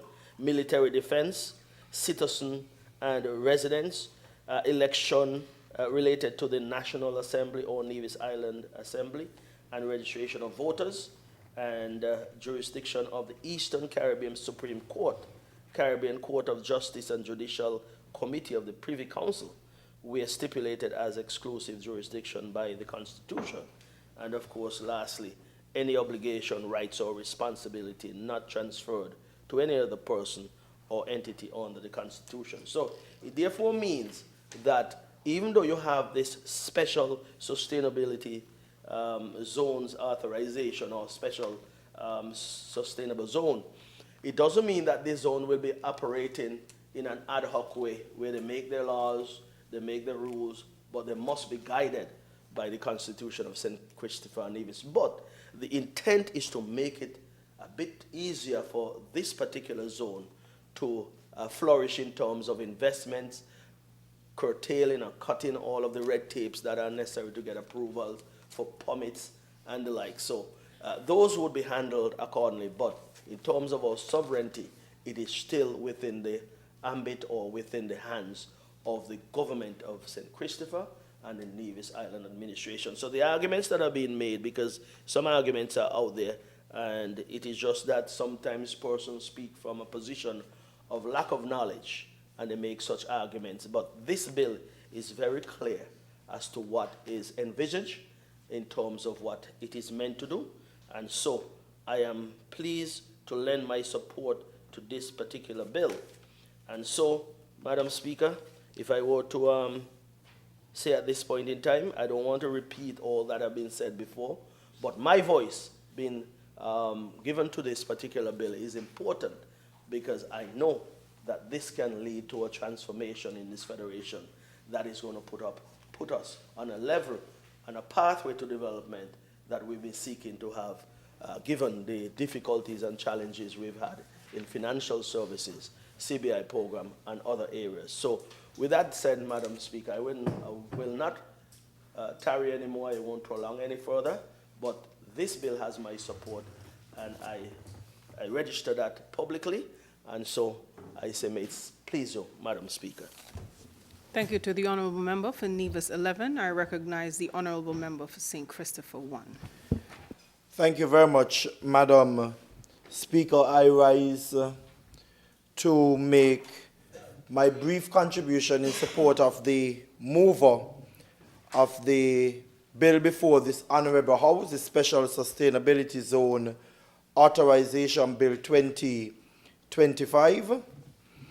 Madam Speaker, the bill is the government's attempt to continue the economic diversification of St. Kitts and Nevis, which was clearly outlined by the mover and in many cases the seconder. It is important for me, Madam Speaker, to support because it provides another option for development, which of course can augment the CBI, as we've heard it from just about everyone who have spoken thus far. And of course, this will be supporting and promoting construction and development that is on the ground. It is also, Madam Speaker, an indication that St. Kitts and Nevis is committed to sustainable development based on the 7 pillars that we have been using, and this of course allows the governments, because it's inclusive, both at the federal level and in Nevis, to consider large-scale projects which satisfy our development objectives. And I just glanced some of the amendments, and of course, Madam Speaker, those will be taken into consideration that both parties are aware of exactly what is expected. It was also articulated that special zone is nothing new, and the seconder made reference to the Dubai International Financial Center, which has the turbocharged development in Dubai. But every time I hear the word Dubai, Madam Speaker, I tend to chuckle, because I vividly remember when Dubai was introduced to this federation by our visionary former Prime Minister, the Right Honorable Dr. Denzel Douglas. The way how persons were operating made us feel as if Dubai is almost like you're going to hell. Now, Madam Speaker, I don't know if you have visited, I have not, but so many persons can't keep out of Dubai with all of the negativity that they themselves participated in. And if we are to use Dubai model, you could only imagine, Madam Speaker, all of the benefits that will come as a result.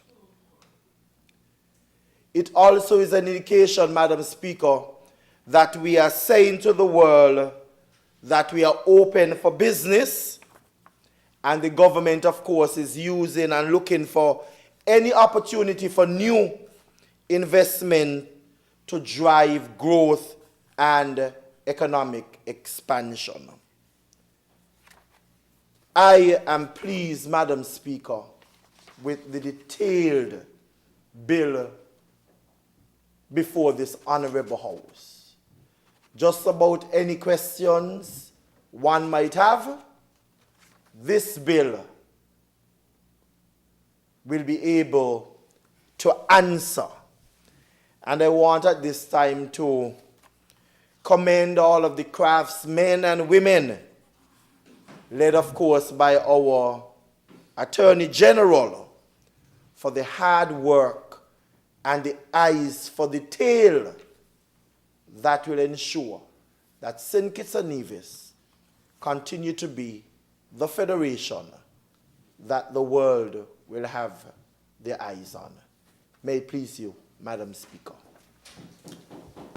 Thank you to the honourable member for St. Christopher 1. I recognize the honourable member for St. Christopher 6.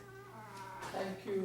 Thank you, Madam Speaker, for this opportunity to make some very brief comments as I lend my support and the support of the Ministry of Economic Development and Investment, in particular, that I lead in the cabinet, and to also say that this is a very important step that we are yet again taking in this parliament to advance our own development as a country and as a people.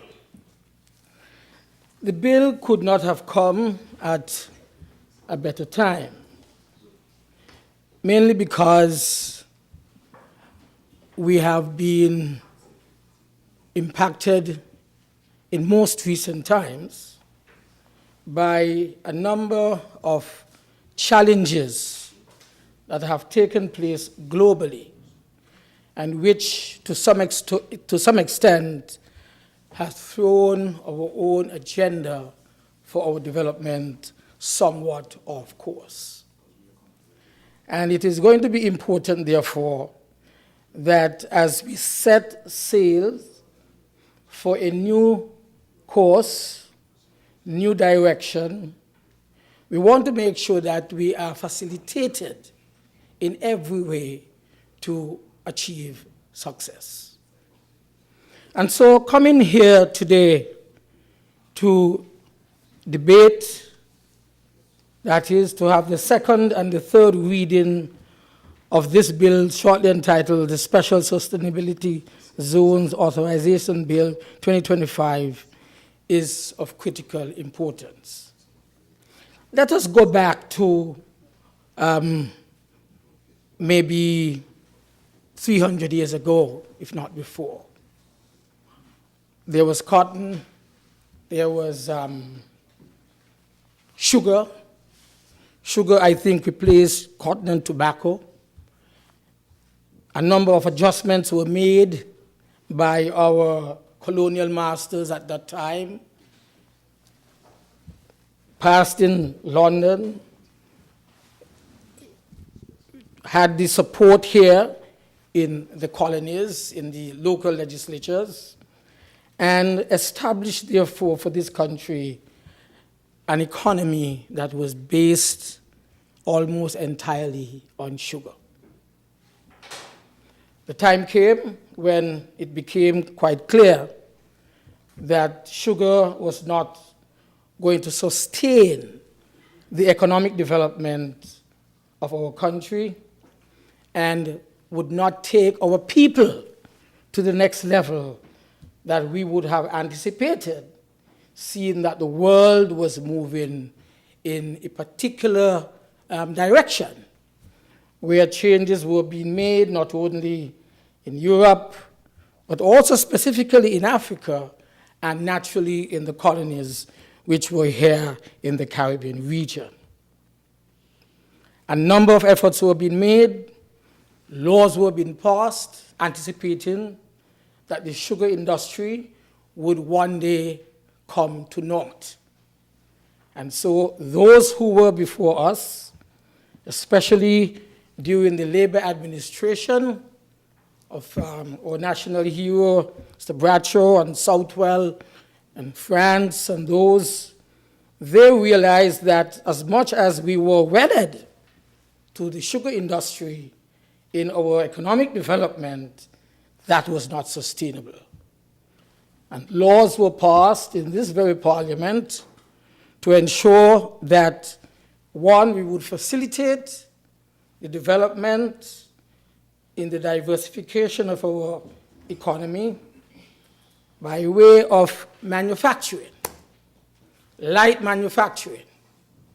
And so a number of laws were passed to ensure that the enabling environment was created so that we can diversify away from sugar into other sectors, especially into light manufacturing.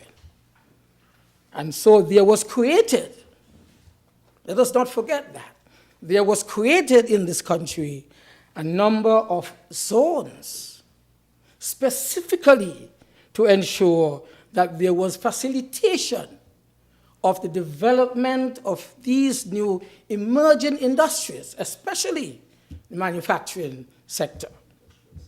And so a number of laws were passed. But then it became important, as you heard earlier, Nevis had diversified and transitioned away from sugar before us in St. Kitts. And so in this country, a number of laws were also passed to ensure that the tourism industry, the hotel tourism industry in particular, would be properly facilitated.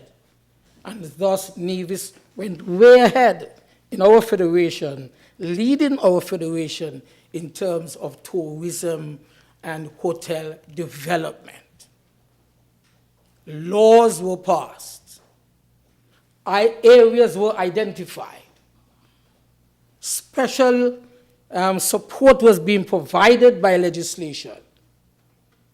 The Fiscal Incentives Act, for example.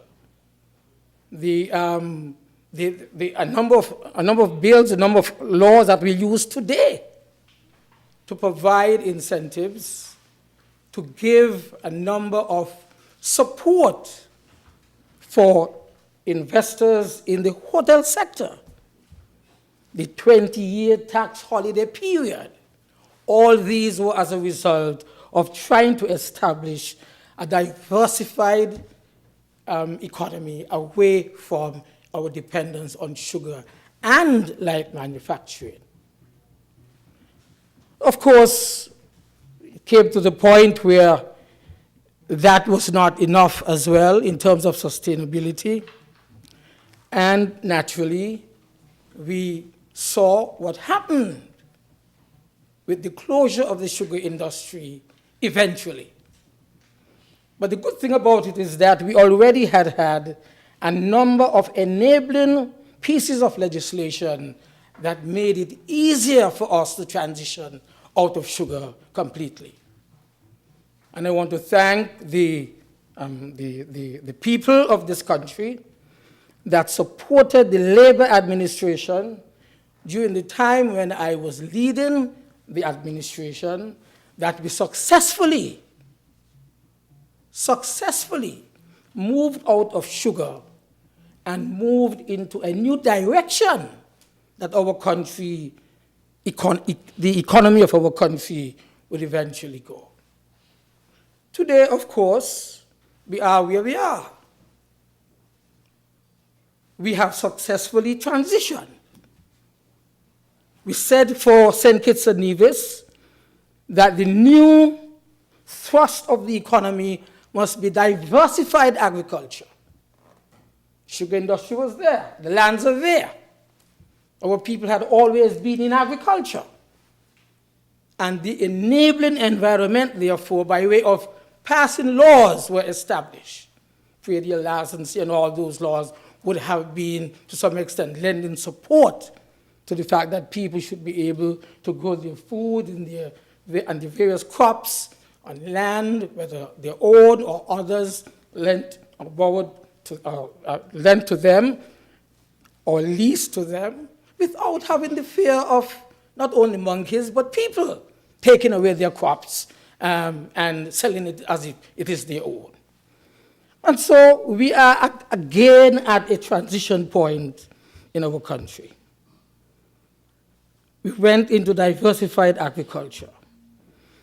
Move of the bill, the Prime Minister spoke earlier as to exactly what it is that is intended by way of making sure that the agriculture, crop-based agriculture,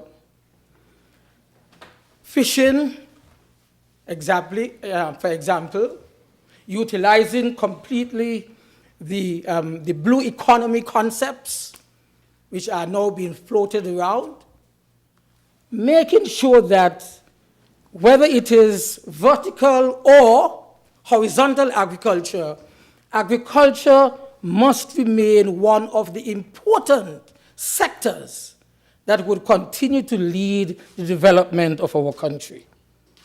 It provides labor, and it provides, as the mover of the bill indicated, to achieve one of the important goals, and that is to be able to feed ourselves, food security. And so that brings me now to where we are. We are being enabled by what is happening globally. At the United Nations level, a number of sustainable development goals have been identified, which every country in the world, to some extent, is subscribing to. If we are going to sustain our economic and social and other development, political development as well, we must be able to achieve a number of goals. And that is what we're doing here. What we're doing here today is to ensure that as we have identified what would be the mainstay of our economy and its development, diversified agriculture, hotel and tourism development, hospitality and tourism development, information communication technology, renewable energy being one of the important factors, one of the important one of the important industries, I would say, that would facilitate the achievement of a lot of these specific areas that we have identified for our sustainable development. Here in St. Kitts, we are seeing ICT as part of the services sector, hospitality and tourism services, international financial services, because we are laying the foundation over the years for us to transition away from dependence totally on agriculture, sugar agriculture, to diversified agriculture, but also to ensure that as we move with regard to even the manufacturing or industrial estate type of activities, it must be at a certain high technology level. ICT therefore becomes important. And so the manufacturing sector, the manufacturing zone that we already would have established, they are now being transitioned into other activities which we believe are critical for our own economic development. One of the important areas that we must be completely clear about is the role of the CBI. Because I'm getting the impression that we are saying that the CBI is an industry. It never was. Never was intended to be either. The CBI, when it was introduced back in 1984, having being able to pluck from the 1983 Constitution and the 1984 CPI, where that particular area of the Constitution gave you the right to grant citizenship under conditions. We utilize that strongly in the labor administration that I led to ensure that we had financing to transition the economy away from sugar agriculture, or diversified agriculture, I would say, into services, hospitality, ICT, international financial services, so that our people would be able to sustain their continued advancement and development in our country. The creation of the Whitegate development area was an initial attempt to do what we are doing here today. When Christopher Harbour was created out of the Southeast Peninsula, where not even 1 square foot of land was owned by the government, we had to put in place certain enabling laws and guidelines as to how that was going to be developed,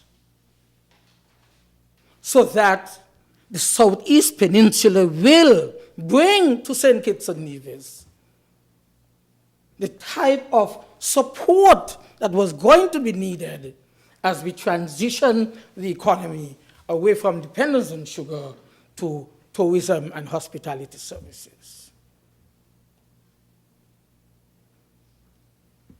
That is what is happening today in this parliament, a strengthening,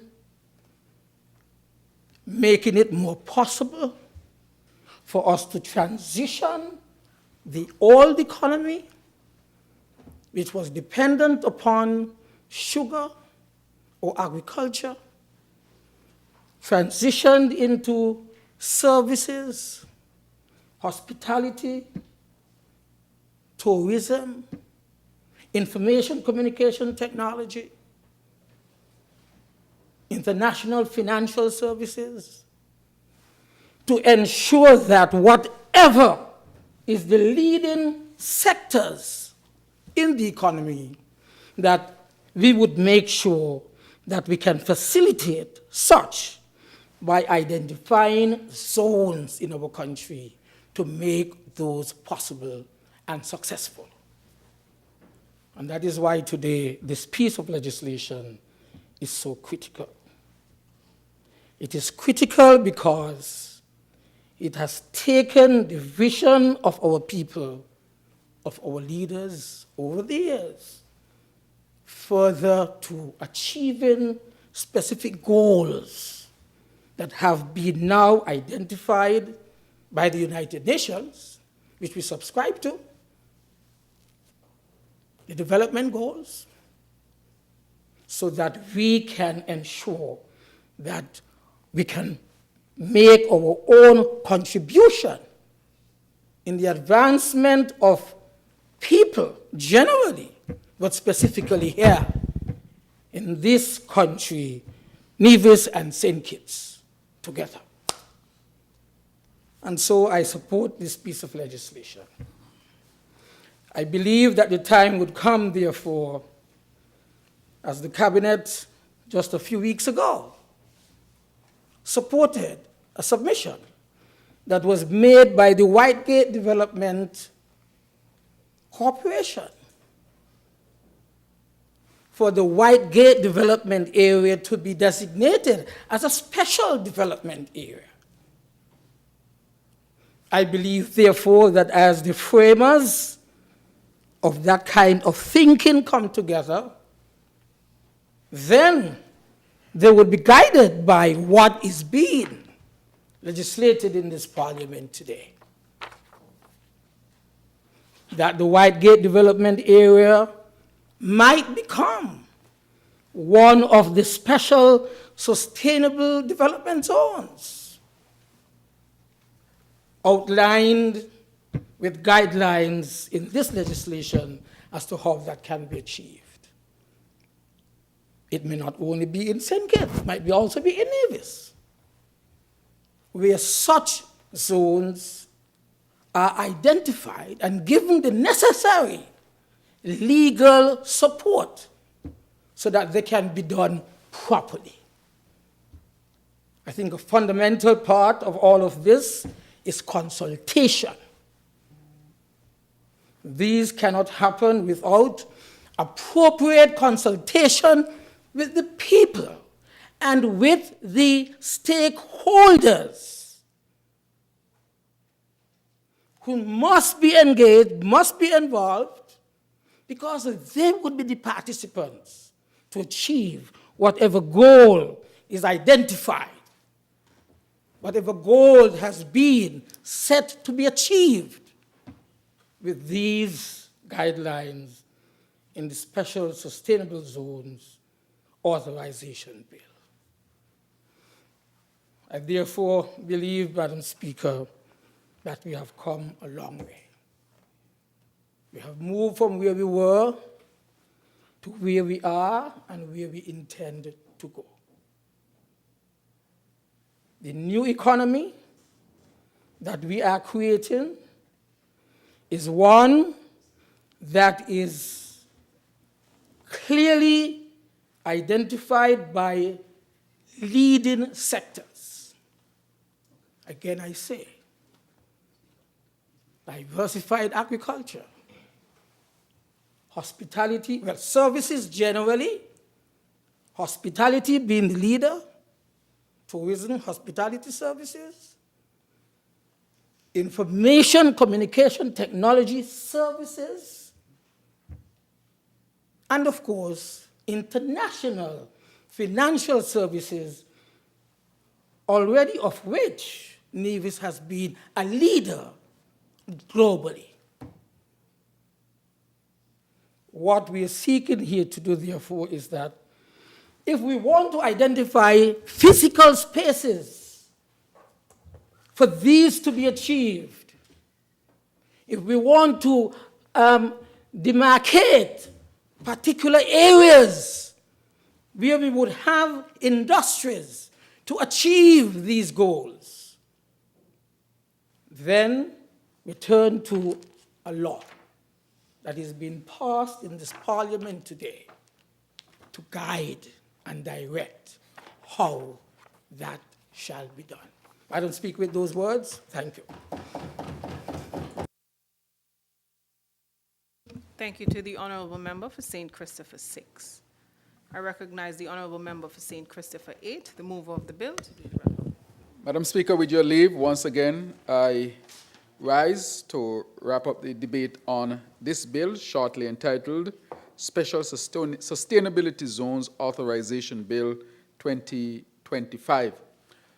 Madam Speaker, first of all, let me thank members on both sides of the House, the government side and, of course, the opposition side, who have lent their voices, their insights when it comes to this bill. And to hear from the most senior in the Parliament and former Prime Minister, who would have been a fundamental architect, I would say, of the transition from sugar to where we are seeking to go, and to get a historical perspective on where we are heading. So this is in line with an overall trajectory to get our St. Kitts and Nevis on a path to a diversified economy, one that is sustainable, one where people are at the center, and it really deals with the development of all of our citizens. Better lives, so to speak, Madam Speaker, but in a sustainable way. And so this Special Sustainability Zone Authorization Bill gives us the legal framework for us to be able to achieve what we seek to achieve. And so I would like to thank all who contributed to this at this time. There's nothing much more to be said, Madam Speaker, and therefore I wish this bill safe passage. May it please you. The question is that the bill shortly entitled Special Sustainability Zones Authorization Bill 2025 be read a second time. Those in favor? Aye. Those against? The ayes have it. A a bill to authorize and empower the Prime Minister with approval of Cabinet and, if necessary, the Nevis Island Administration to enter into development agreements for the establishment of special sustainability zones on real property within St. Christopher and Nevis, and to provide for related or incidental matters, otherwise known as the Special Sustainability Zones Authorization Bill 2025. The bill shortly entitled Special Sustainability Zones Authorization Bill 2025 has been read a second time. Honorable members, before we move to committee stage, I wish to rise briefly, so the House will adjourn for 10 minutes.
House resumes.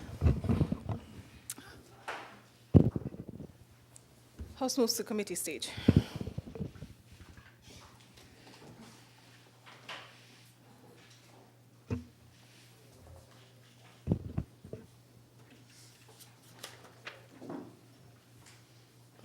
Yes.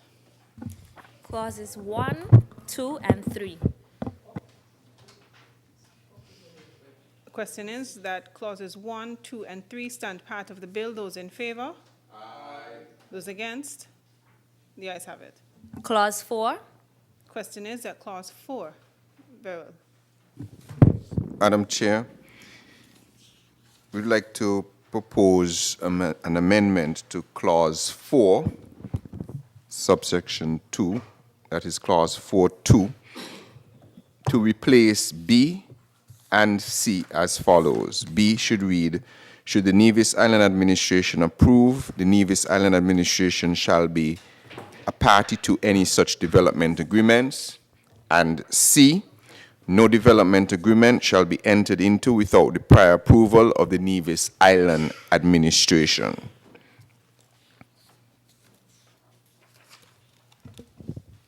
Is the extent of the amendment? And that would be it. Very well. The question is that section 4, as amended, stand part of the bill. Those in favor? Aye. Those against? The ayes have it. Clauses 5 through 10. The question is that clauses 5 through 10 stand part of the bill. Those in favor? Aye. Those against? The ayes have it. The enacting clause. The question is that the enacting clause stands part of the bill. Those in favor? Aye. Those against? The ayes have it. The title. The question is that the title stands part of the bill. Those in favor? Aye. Those against? The ayes have it. House resumes.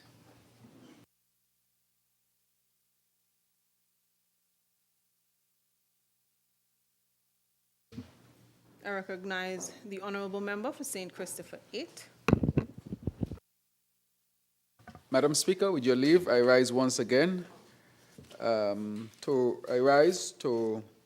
report that the bill shortly entitled Special Sustainability Zones Authorization Bill 2025 has passed through committee stage with amendments.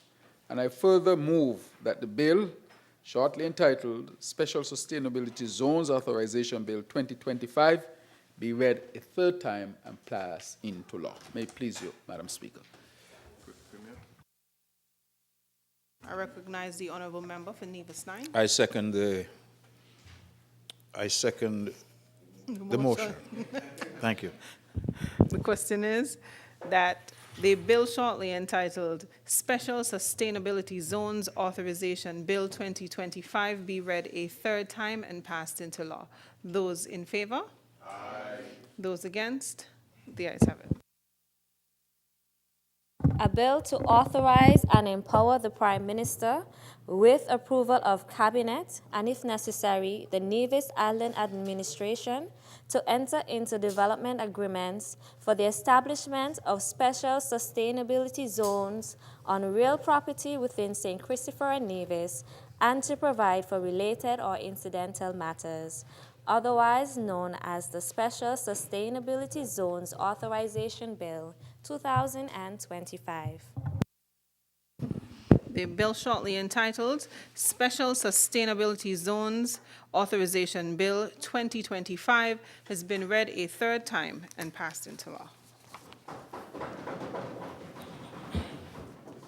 Next bill, please. I recognize the honourable member of St. Christopher 8.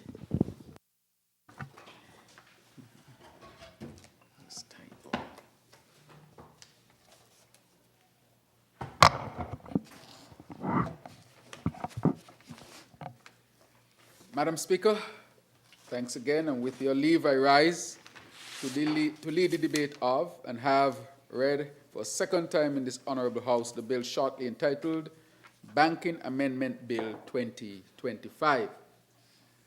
Madam Speaker, just to put things in perspective, that these bills, these next two bills, they have been prepared in collaboration, of course, with the Eastern Caribbean Central Bank. These bills have been passed into law in most of the other countries within the currency union, and so we are seeking to catch up. But they have gone through significant deliberation, both from the bank's end and our Attorney General's office, and so I am here to make sure that St. Kitts and Nevis is in full compliance with the legal framework that is critically important for the success of the ECCB.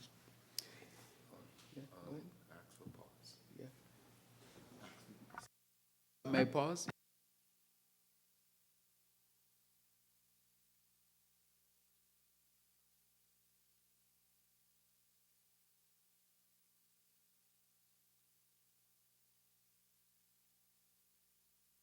Speaker, can you give us a few minutes? Pause? Yes. Madam Speaker, some information has come to us about the bill, and we would like, if possible, that the House stands suspended for an additional 3 minutes so that the government side may discuss it as it relates to the ECCB. Because it's in collaboration with others, there's some new information that has just been presented that might justify some actions with this bill. So if we can be afforded 5 minutes maximum. House will rise briefly. House adjourns for 5 minutes.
House resumes.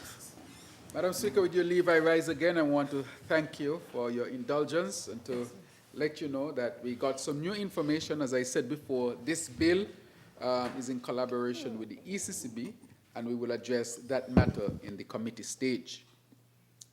Madam Speaker, this bill strengthens the rules that keep our banks safe, fair, and accountable. And it equips our regulator, the Eastern Caribbean Central Bank, with modern tools to protect depositors, borrowers, and the wider economy. These changes are a result of thorough collective processes. The ECCB's legal and supervisory teams developed the proposals. They were discussed with our ministries of finance and other stakeholders, and critically, the ECCU Monetary Council agreed on them before this bill came to our Parliament. This bill is therefore the product of broad consultation and regional consensus, Madam Speaker. The ECCB plays a central role in safeguarding banking in the OECS. It licenses commercial banks, sets prudential standards, supervises their operations, and intervenes when necessary to protect the financial system. In a region where our economies are closely linked, a strong and independent ECCB ensures that banks across member states follow the same high standards. By modernizing the Banking Act, this amendment gives the ECCB sharper tools to prevent risky practices, keep fees fair, and resolve customer complaints more effectively and efficiently. For the everyday man and woman, this means easier access to fair financial services, better protection for savings, and more trust that the bank you choose will treat you right. The bill does 10 critical things, Madam Speaker.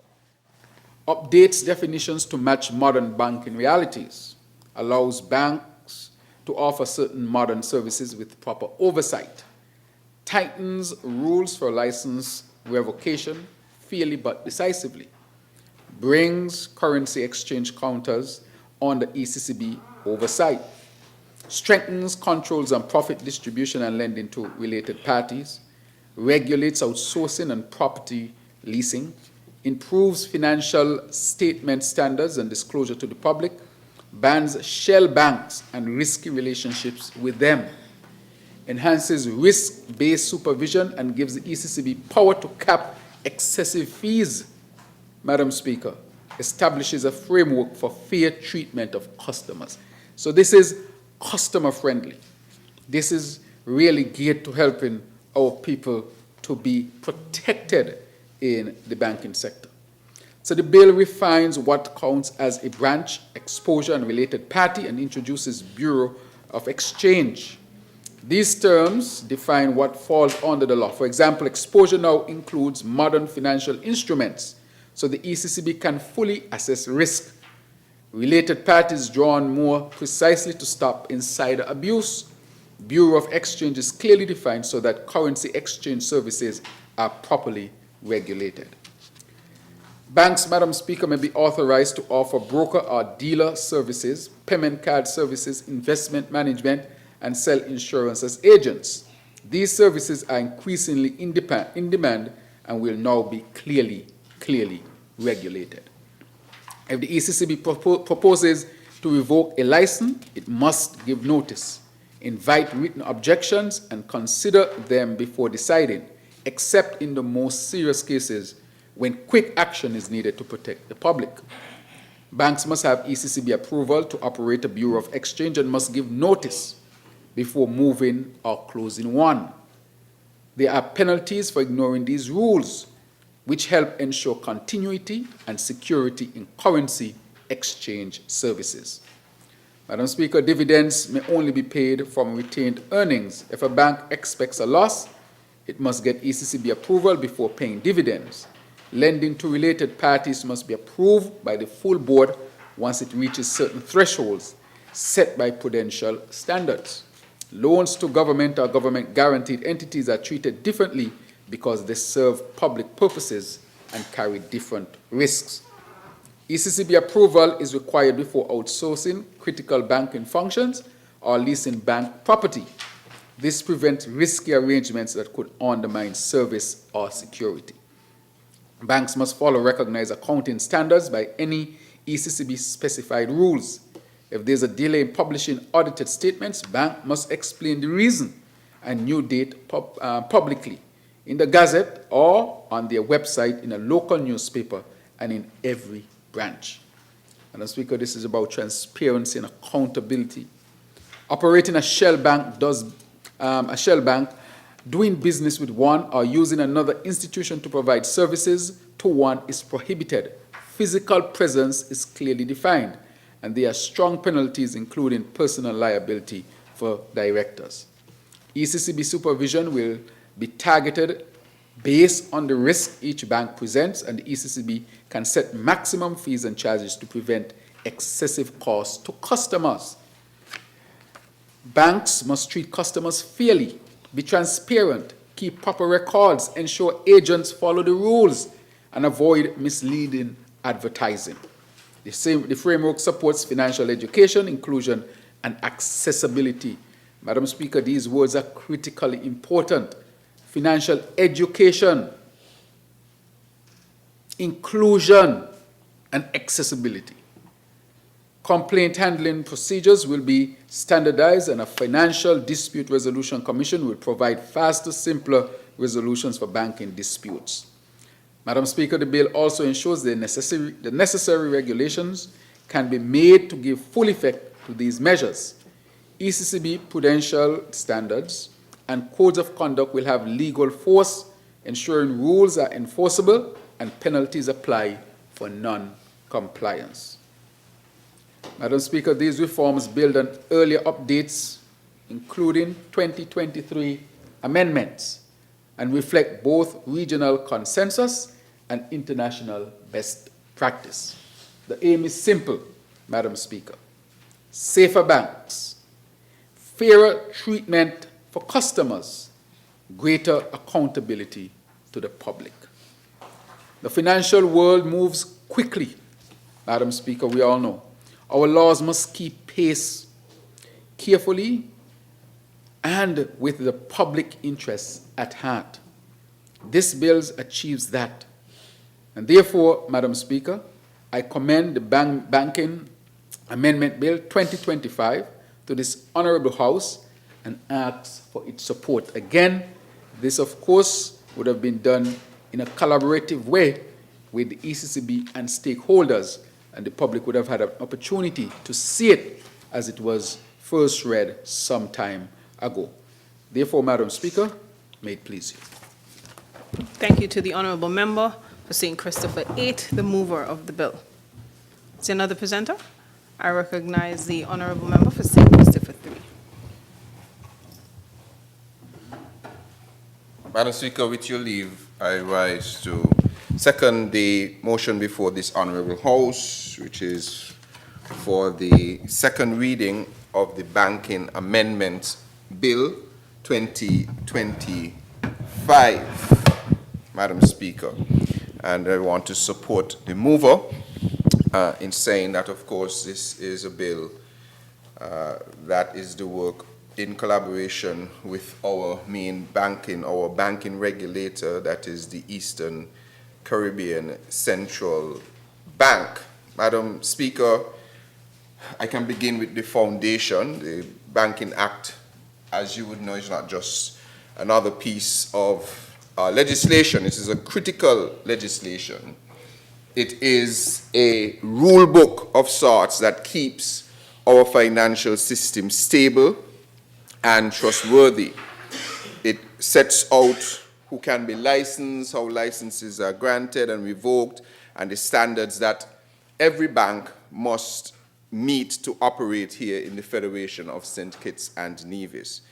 So it lays down the core prudential requirements: capital adequacy, liquidity, limits on large exposures, governance rules, and fit and proper standards for directors and shareholders, along with, of course, robust auditing, public disclosure, and, of course, very importantly, strong supervisory powers for the Eastern Caribbean Central Bank.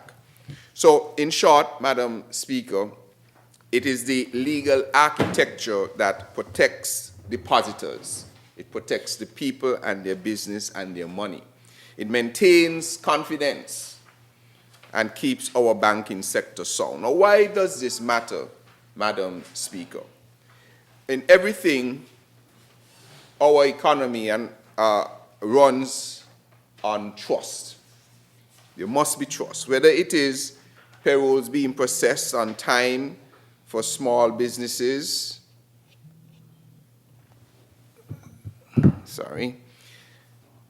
for small businesses trying to secure loans, or families, let's say, paying off their mortgages, or citizens sending and receiving remittances from abroad. There must be trust in our banking system. It is the foundation upon which the economy relies.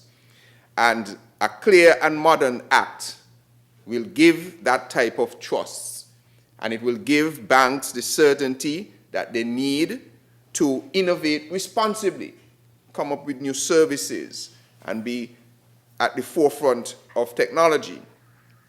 The act will give the regulator the tools to act early when risks emerge, and it will allow for consumers to see and have transparency and the fair treatment that they deserve. Now, why now, Madam Speaker? The Banking Act, first enacted, this one I think in 2015, was ahead of its time. But in the last decade or so, the banking landscape has changed dramatically. Technology has transformed how services are delivered: mobile banking, online payments, digital wallets. Consumer expectations have also evolved.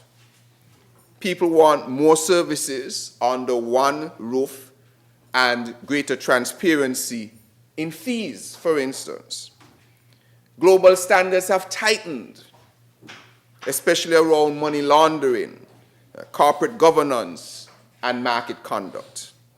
And so through consultations, of course, with the Eastern Caribbean Central Bank, the Monetary Council, and our own Ministry of Finance, and as always, guidance from international financial bodies, the mover and we on this side now bring before this Honorable House a bill that seeks to close existing gaps and, importantly, align to international best practices. Also prepares our financial sector for the realities of 2025 and beyond. So what are some of the highlights of the bill that the mover may have mentioned as well? I want to take this opportunity to highlight a few important clauses. If we look at Clause 4, expanded permissible activities. Section 10 now explicitly allows banks, under oversight, of course, to offer services such as broker-dealer functions, payment card issuance, investment management, and acting as agents for insurance products. This is important, Madam Speaker, because customers increasingly expect a one-stop solution. And so, as this bill seeks to bring these within a regulated perimeter, we can improve oversight while still letting banks compete effectively. If we look at Clause 5 in the legislation, which deals with the revocation of license, Section 14, if I have it right, yes, Clause 5, Section 14 of the Parent Bill, will now clarify the due process when revoking a license. The notice, written up objections, and considerations. But it also introduces a targeted carve-out for urgent cases where public interest requires swift action. So what we have here, Madam Speaker, is there is a balance of fairness to the institution and also rapid protection for the public. If we look at Clause 6, the Bureau of Exchange Oversight, this will introduce a new Section 19A, which requires prior central bank approval to operate a currency exchange counter, and 60 days notice to relocate or close one, backed by $250,000 in penalty for breaches. So, Madam Speaker, given the cash-intensive nature of some of these types of services, tight oversight is essential to prevent illicit finance and to avoid sudden disruption to communities. And that is what these amendments in this particular clause are trying to do.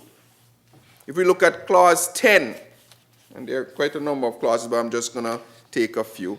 Section 53 in the Parent Act now requires central bank approval before a bank leases real or immovable property. What this does, Madam Speaker, is that it closes a loophole that could mask risky related party arrangements. So you must get ECCB, central bank approval, before a bank can lease real or immovable property. Doesn't stop the bank from doing it, but it just creates the oversight. Shell bank prohibition. The mover spoke about this. In Clause 14, a new part will be included which makes it illegal to operate as a shell bank or to have relationships with shell banks. It defines physical presence clearly and sets strong penalties, including for directors personally. So cannot hide behind the corporate veil. This is a direct safeguard, Madam Speaker, against anonymous banking and money laundering, critical for our international reputation, and to include that we stay off of all black and grey lists. Madam Speaker, we can also look at Clause 16, which deals with market conduct supervision. Perhaps the most transformative change is that what they're attempting to do here is to create a comprehensive consumer protection regime under the ECCB, distinct from the General Consumer Protection Act, but specialized for banking. So now there is further consumer protection with a specialist, such as, of course, our central bank, the ECCB, to protect our consumers. And these are some of the things that would include. It will include, for instance, clear duties for banks, which include fair treatment, because banks must be held responsible as well to how they treat consumers. So there must be fair treatment. There must be transparent fees. You must know every fee that you're exposed to at the banks.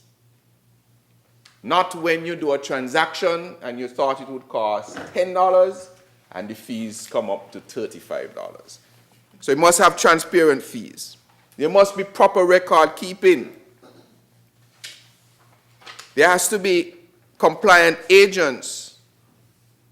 There must be responsible advertising, so they can't fool persons in the way that they advertise their products. So this is specialized consumer protection for persons who use the banking services. And there must be access to basic bank accounts for vulnerable consumers. So somebody who is maybe vulnerable and has a small bank account, there must be protection for them. Because when someone has a small bank account and every month the fees coming out, by the time the year done, the small amount finish, we have to protect our people against those types of things. And so this bit of oversight, or rather market conduct supervision, to ensure that the banks are acting responsibly in the market is very important for a trusted banking system. In terms of market conduct supervision as well, it provides for strong oversight tools. So, mystery shopping. So, the bank can do mystery shopping. They're allowed to do that. Market examinations, mandatory refunds where consumers are harmed, and the power to publish fee comparisons. So this is all in an attempt to protect the consumer. What's mystery shopping? Mystery shopping is where somebody is allowed to go and effectively solicit a service to see if what either they're advertising is correct or to gather information, etc. So you can be a mystery shopper. So this provides the framework under which that can happen, as I understand it. This market conduct supervision in Clause 16 as well deals with the establishment of what is called a Financial Dispute Resolution Commission, giving consumers a faster, simpler, and binding path to resolve complaints. Madam Speaker, if we go on to Clause 19, Codes of Conduct, it's another clause I would look at. This bill authorizes the Eastern Caribbean Central Bank to issue enforceable codes of conduct. So there's a code of conduct in terms of how the banks can do their business, or financial services for that matter. So covering product design, pricing methodology, fraud handling, and compliant resolution with, of course, penalties for non-compliance. So, Madam Speaker, what is the bigger picture? These changes are not made, of course, in isolation. They are made to strengthen financial consumer protections, so people can have confidence in their banks and that the banks are not ripping them off. The bigger picture is that this amendment, or these amendments, are being done to combat illicit financial activity so that St. Kitts and Nevis, our federation, can remain a trusted jurisdiction to do business. It is meant to improve governance so that boards are accountable and risks are managed.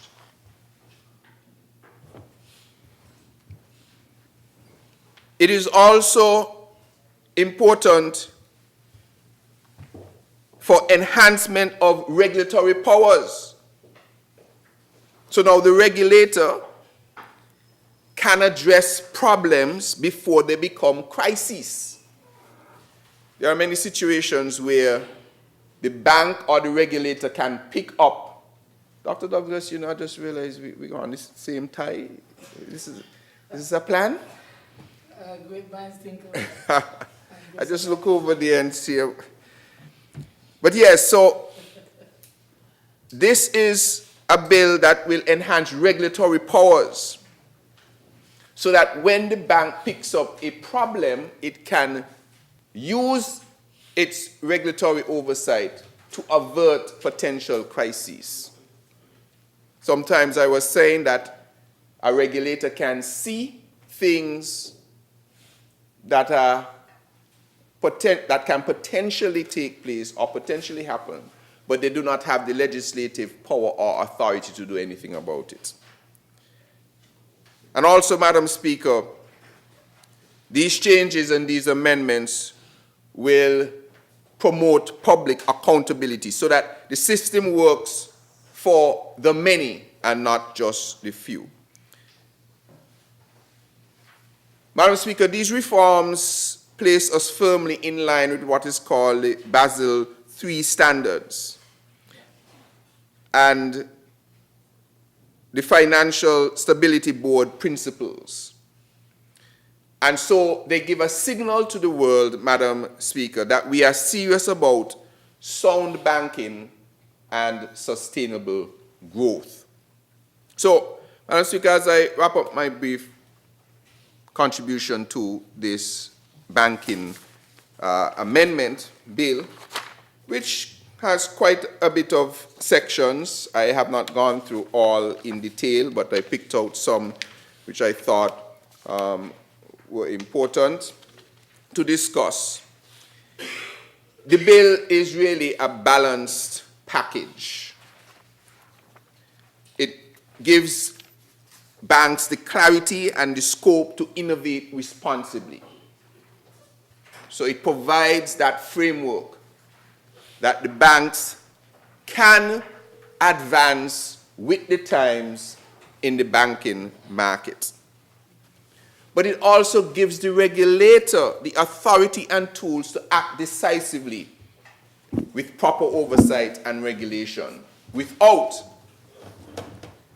hampering the innovation of banking services. And importantly, Madam Speaker, it gives the public stronger rights. It gives the public better access and also real avenues for redress. Because sometimes it is often felt like the banks or financial services are so big that there is nowhere or nobody to complain to. So the bill gives the public the stronger rights, better access, and real avenues for redress. So, Madam Speaker, as I close, this combination of the banks getting clarity for innovation, the regulator having the tools, and the public having its rights and avenues for redress. This combination, along with confidence, inclusion, and growth, is exactly what our sustainable island state economy needs to ensure that as we expand, as we seek to broaden our economic returns, that we have a sound financial infrastructure that facilitates this at the highest level. And so therefore, Madam Speaker, with your leave, I commend this bill to this Honourable House, and I'm proud to second it. May it please you, Madam Speaker. Thank you to the Honourable Member for St. Christopher 3, second of the bill. I recognize the Honourable Member for St. Christopher 6. Thank you. Thank you, Madam Speaker, for this opportunity for me to say a few words of support on this bill that is before us, that is the Banking Amendment Act 2025. Madam Speaker, maybe it's part of me, but I like to put things into perspective. And so I reflect on what we did in the bill before, in the sense that the government is working very closely with regard to its mandate and how quickly we would be able to deliver on our mandate. In fact, it is not by chance that these pieces of legislation are coming around the 3rd anniversary of the life of this government, having been returned to office back in August 5th, 2022. Our mandate has always been to continue to consolidate our democracy and also to ensure that whatever this country has to offer, it would ensure that all can be the beneficiaries of what we have to offer.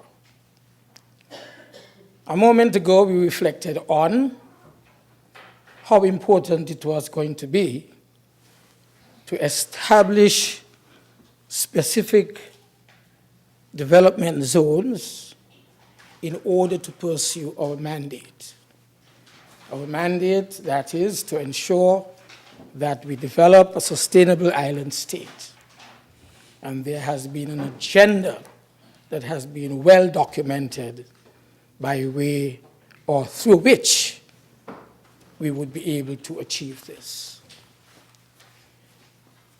Today, now, I would say, we are looking at one of the important sectors, which was referenced earlier, with regard to how the new economy was going to be driven in order to assist in our development as a country and as a people. We said that the financial services sector, the international financial services sector, is in fact one of those drivers in the new economy. The new economy, which I outlined, is a services economy. Together with diversified agriculture, there would be international financial services, information communication services, and of course, we mentioned how we would be able to bring all of these together to achieve our sustainable island state. It is important to note, therefore, that the central bank, the Eastern Caribbean Central Bank, is a partner with this government to achieve these specific goals. Because by constantly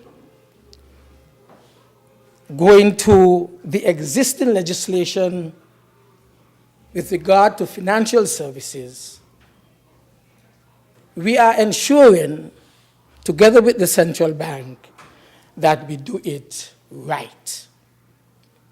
I want to use this opportunity to commend the mover of the bill, Minister of Finance, Prime Minister, and of course the Governor of the Central Bank, and the team at the Central Bank, which is paying close attention to what our own development agenda is, and is working with us to achieve these specific goals of the agenda.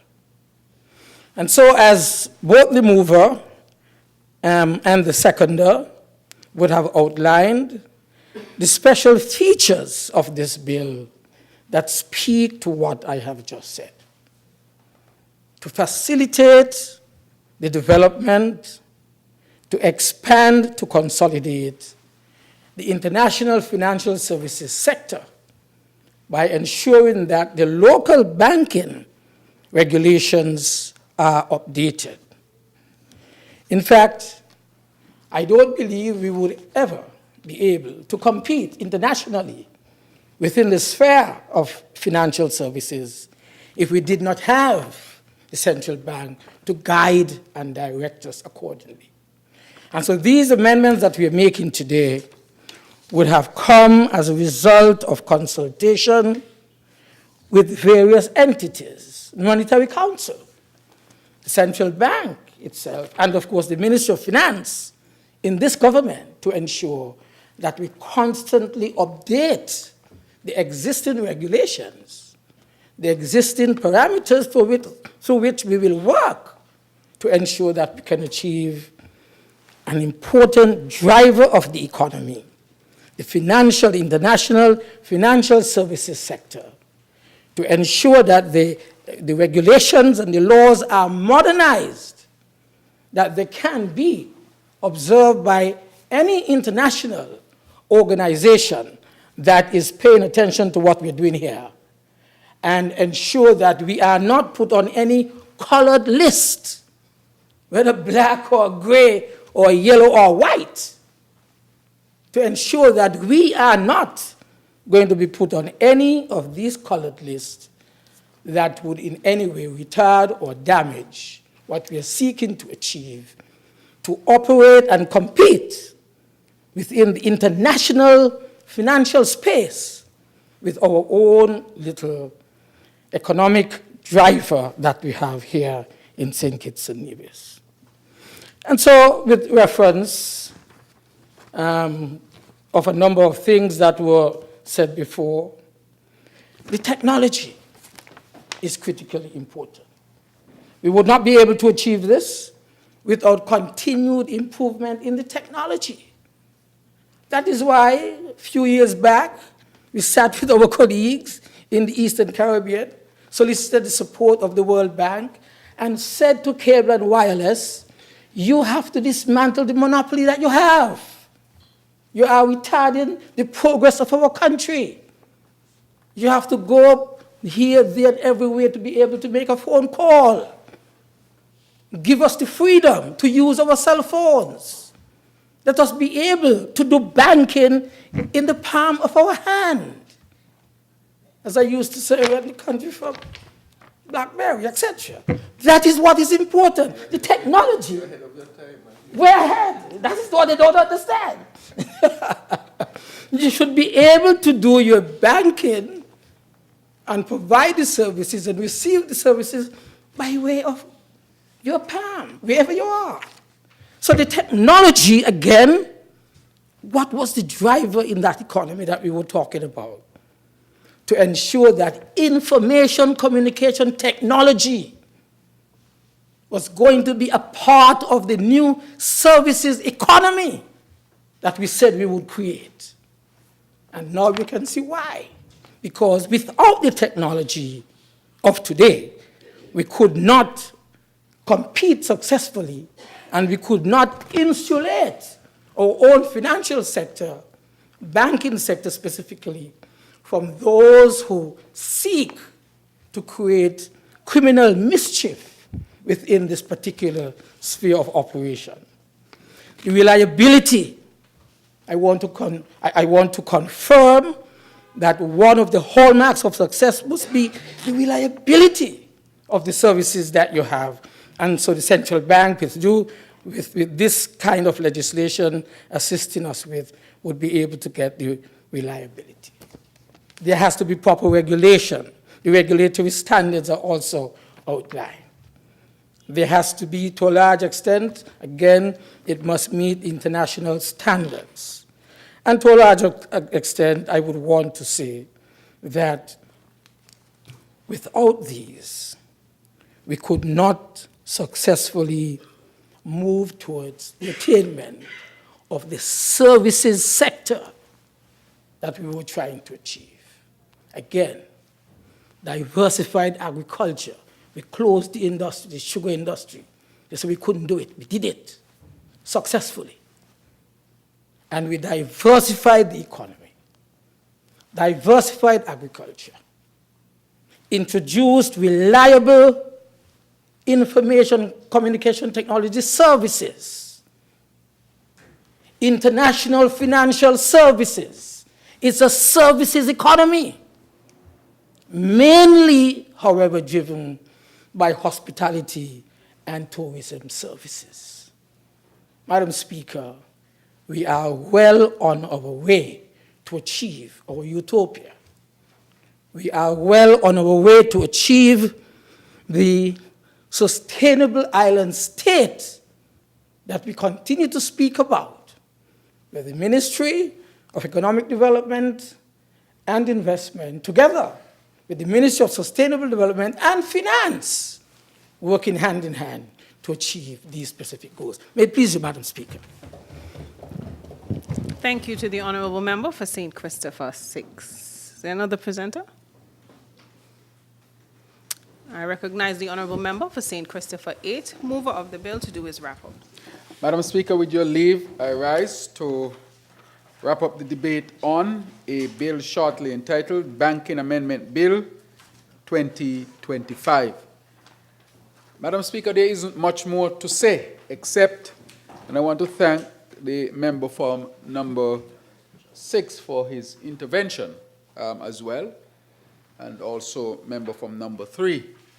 And this is, of course, in keeping with modern approaches to banking, so that our jurisdiction is in keeping with the trends, so that we are not left behind and would further strengthen our possibilities of diversifying our economy and creating a more stable everyday economy here in St. Kitts and Nevis. So, Madam Speaker, may it please you. Thank you to the honourable member for St. Christopher of the bill. St. Christopher 8, mover of the bill, who just did his wrap-up. The question is that the Banking Amendment Bill 2025 be read a second time. Those in favour? Aye. Those against? The ayes have it. A bill to amend the Banking Act, Cap 21.01, otherwise known as the Banking Amendment Bill 2025. The bill shortly entitled Banking Amendment Bill 2025 has been read a second time. House moves to committee stage.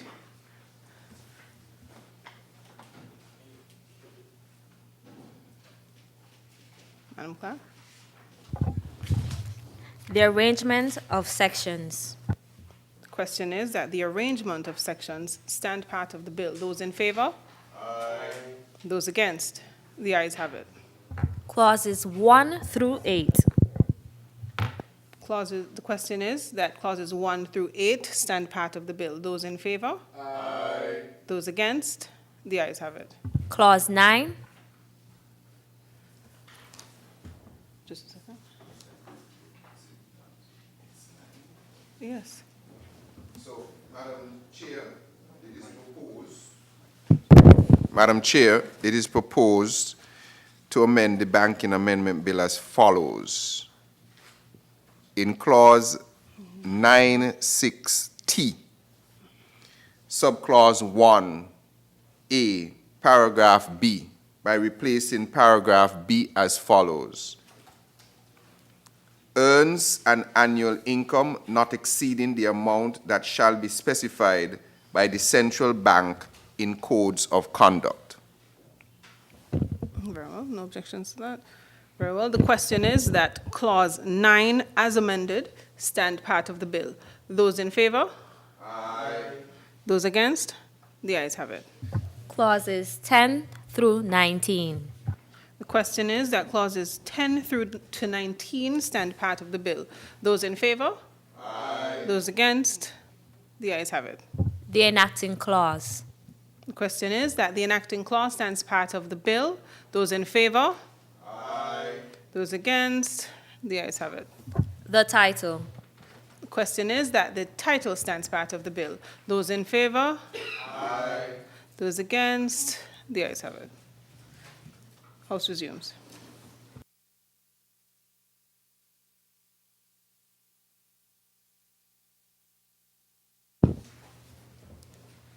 I recognize the honourable member for St. Christopher 8. Madam Speaker, I rise with your leave to report that the bill has passed through committee stage with amendments, and I further move that the bill be read a third time and passed into law. May it please you, Madam Speaker. Seconder. I recognize the honourable member for St. Christopher 3. Madam Speaker, I rise the second motion. The question is that the bill shortly entitled Banking Amendment Bill 2025 be read a third time and passed into law. Those in favour? Aye. Those against? The ayes have it. A bill to amend the Banking Act, Cap 21.01, otherwise known as the Banking Amendment Bill 2025.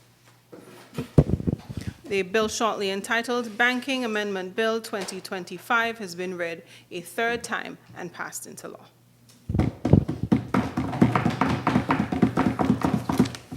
Honourable members, the upcoming bill is quite short. I suggest we push through. Any objections to that? Very well.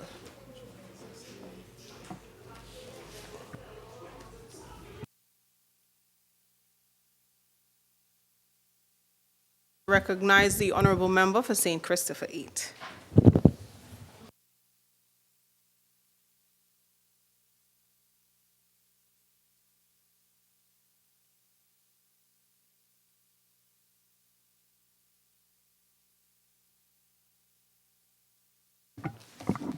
to have read a second time in this honorable House and lead the debate on a bill shortly entitled Eastern Caribbean Asset Management Corporation Agreement Amendment Bill 2025. Madam Speaker, the Eastern Caribbean Asset Management Corporation, or ECAMC, is a regional institution set up by the members of the Eastern Caribbean Currency Union to take on and resolve distressed loans from banks and other financial institutions. Its work helps keep our financial system steady, protects depositors, and keep credit flowing to households and businesses, Madam Speaker. Under our current law, Section 5 of the ECAMC Agreement Act says that Banking Act Cap 2101 doesn't apply to ECAMC at all. That means none of the protections or procedures in the Banking Act apply to ECAMC, whether they are relevant to its operations or not. So, Madam Speaker, what we seek here is to make sure that protection is covered on all fronts, are guaranteed on all fronts. This bill changes that in a targeted way. It will amend Section 5A so that two specific parts of the Banking Act will now apply to ECAMC. These provisions set out the rules for winding up a bank, how a receiver is appointed, how assets are managed, and how the process is completed. Madam Speaker, by applying Part 10 to ECAMC, it ensures that if ECAMC ever needs to be wound up itself, there's a clear, tested, and regionally consistent process in law, Madam Speaker. Let us look at Section 178. Now, the secrecy of information. This section requires directors, officers, and employees of a bank to keep customer information confidential, Madam Speaker. Very important, except in certain permitted circumstances. But confidentiality in the banking sector is extremely important. People don't want to have the money in a bank and other people talking about, how much you got there because the information was leaked. But applying this rule to ECAMC strengthens the legal protection of sensitive information it handles when managing distressed assets, reassuring the public that privacy is safeguarded. Madam Speaker, these things are critically important if we are to have a system that people trust. A banking system, a financial system without trust is a system that really cannot function to its optimal. Because all those who are in the realm of economy knows that at the end of the day, the most important factor in any economic system is trust. That must always be safeguarded. So, Madam Speaker, in other words, we are moving from a position where none of the Banking Act applies to ECAMC to a position where only the two most important provisions for its governance and accountability, Part 10 and Section 178, will apply. This approach ensures ECAMC operates under rules that make sense for its mandate without burdening it with banking provisions that do not fit its role. At the same time, however, it gives the public two critical protections: a proper winding up process if needed, and strong confidentiality safeguards at all times, Madam Speaker. Madam Speaker, this amendment did not come out of isolation. It is part of a coordinated regional reform developed by the Eastern Caribbean Central Bank legal team, consulted on by all member states and approved unanimously by the Monetary Council, the finance ministers of our currency union. These are who make up the Monetary Council. That regional consensus ensures that ECAMC operates under the same clear rules in every ECCU country. So to sum up, Madam Speaker, none of the Banking Act applied to ECAMC. After this bill, only Part 10 and Section 178 will apply. And these sections, of course, as I said before, will safeguard our people. Why does it matter? We give ECAMC a fit-for-purpose legal framework while protecting public confidence through clear winding up rules and confidentiality obligations, Madam Speaker. And therefore, Madam Speaker, it is a short bill, and I just simply want to wish this bill a safe passage. May it please you, Madam Speaker. Thank you to the honourable member for St. Christopher 8, mover of the bill. Madam Speaker, The mic, please, honourable. Okay. I recognize the honourable member for St. Christopher 3. Madam Speaker, with your leave, I rise to give my support to this bill before the Honourable House and second the motion to have it read for a second time. As the mover mentioned, this is a particularly short bill. In fact, just one important clause, but it has a tremendous impact on our overall banking sector.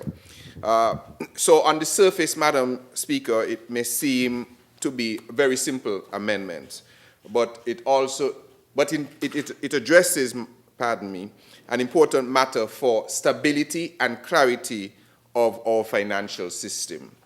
It seeks to amend Section 5A of the Eastern Caribbean Asset Management Cooperation Agreement Act in order to define clearly how the Banking Act applies to the Eastern Caribbean Asset Management Corporation, or ECAMC. So, Madam Speaker, the ECAMC is really no ordinary institution. It was created by our Eastern Caribbean Currency Union through a multilateral agreement to deal with one of the most challenging issues that any banking sector can face. That is the problem of distressed or non-performing assets. These are loans and other assets that, if left unresolved, can erode bank balance sheets, they can threaten depositors' confidence, and they can weaken the stability of the entire financial sector. So the ECAMC's job is really to step in and perhaps even acquire these troubled assets from financial institutions, manage them professionally, and work to recover value over time. Now, in doing so, it relieves our banks and our credit unions of a heavy burden and allows them to refocus on what their core mission is, of course, which is serving customers, providing credit, and driving economic growth. However, Madam Speaker, over time a question arose, as the mover mentioned. To what extent should the provisions of the Banking Act apply to this very specialized regional corporation? So both the ECAMC and our domestic regulators recognize the need for this legal clarity, and that is why we're here today on the heels of amending the Banking Act. Without it, we risk uncertainty in enforcement. We risk, or there were gaps in oversight and even the potential for conflicting obligations. So that is why this amendment is so important, although it's just a one-pager. It will substitute the existing section with new wording to make it clear that the Banking Act applies to the ECAMC except for Part X and Section 178 of the Banking Act. This targeted exception recognizes the ECAMC's unique nature and specialized mandate while ensuring that it still operates within the same robust regulatory environment that underpins our wider banking sector. So, Madam Speaker, this is not just a matter of what you would say tidying up the law.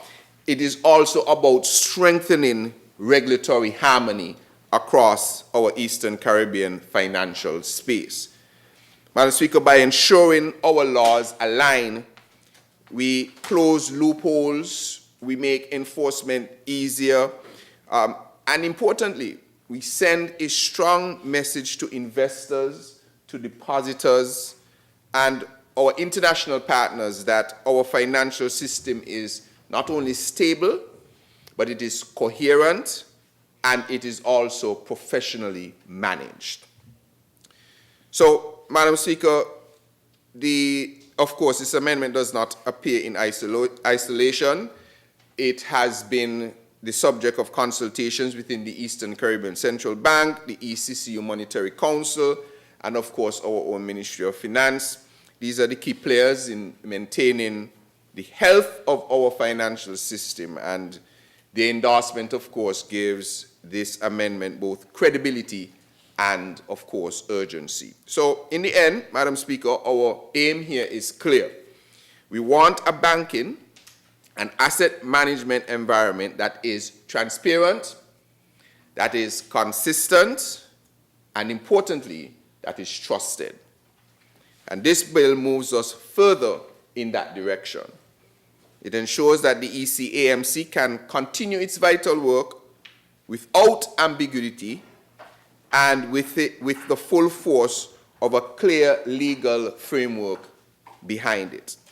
So for these reasons, Madam Speaker, without going on for too long, I am pleased to support this bill, and I urge the honourable members of this House to do the same. May it please you, Madam Speaker. Thank you to the honourable member for St. Christopher 3, the second of the bill. Is there another presenter? Doesn't appear that way. Mover? I recognize the honourable member for St. Christopher 8, mover of the bill, to do his wrap-up. Madam Speaker, with your leave, once again, I rise to wrap up the debate on bill shortly entitled Eastern Caribbean Asset Management Corporation Agreement Amendment Bill 2025. Madam Speaker, I think the point has been reiterated and reinforced by multiple presenters with respect to these two bills that are regional in scope and really geared towards protecting our banking sector and especially our people who participate in this very crucial and vital sector. And so, Madam Speaker, there is nothing much more to add except for me to say that I wish this bill safe passage. Thank you to the honourable member for St. Christopher 8, mover of the bill, who just did his wrap-up. The question is that the bill shortly entitled Eastern Caribbean Asset Management Corporation Agreement Amendment Bill 2025 be read a second time. Those in favour? Aye. Those against? The ayes have it. A bill to amend the Eastern Caribbean Asset Management Corporation Agreement Act, Cap 21.23, otherwise known as the Eastern Caribbean Asset Management Corporation Agreement Amendment Bill 2025. The bill shortly entitled Eastern Caribbean Asset Management Corporation Agreement Amendment Bill 2025 has been read a second time. House moves to committee stage.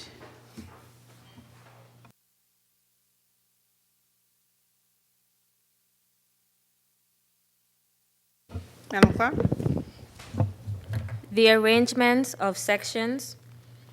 The question is that the arrangement of sections stand part of the bill. Those in favor? Aye. Those against? The ayes have it. Clauses 1, 2, and 3. The question is that clauses 1, 2, and 3 stand part of the bill. Those in favor? Aye. Those against? The ayes have it. The enacting clause. The question is that the enacting clause stands part of the bill. Those in favor? Aye. Those against? The ayes have it. The title. The question is that the title stands part of the bill. Those in favor? Aye. Those against? The ayes have it. House resumes.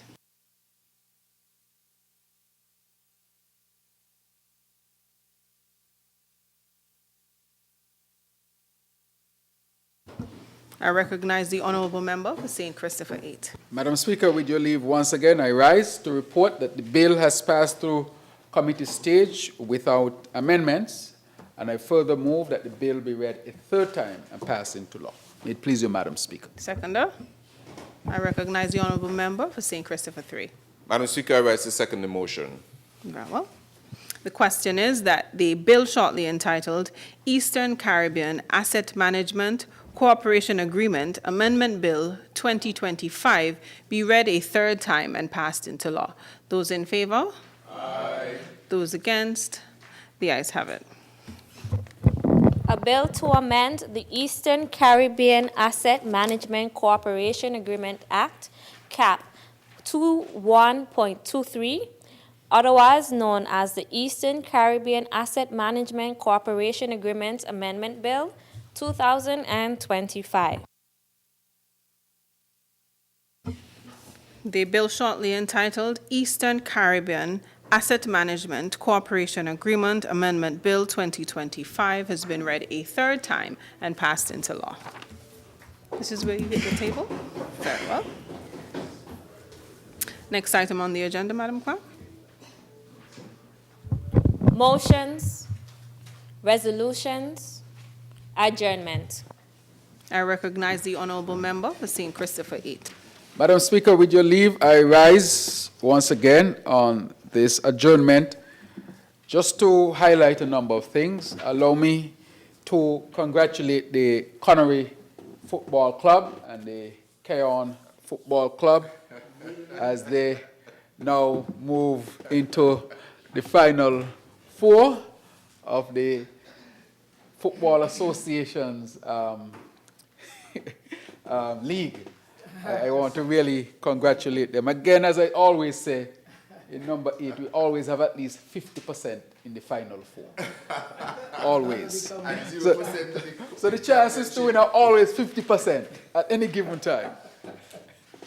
And I want to take this opportunity also to congratulate the St. Peter's Football Club for its tremendous play during the season. They were 5th and they missed the final four by just one game, but it was always tight. They won their last game, but it happens that Connery also won their last game, and so it had to be either St. Peter's or Connery. But nonetheless, the teams have performed well, and I really want to congratulate them on their tremendous performance. That is what I would have today on the adjournment, Madam Speaker. May it please you. Thank you to the honorable member for St. Christopher 8. I recognize the honorable member for St. Christopher 1. Madam Speaker, on the adjournment, I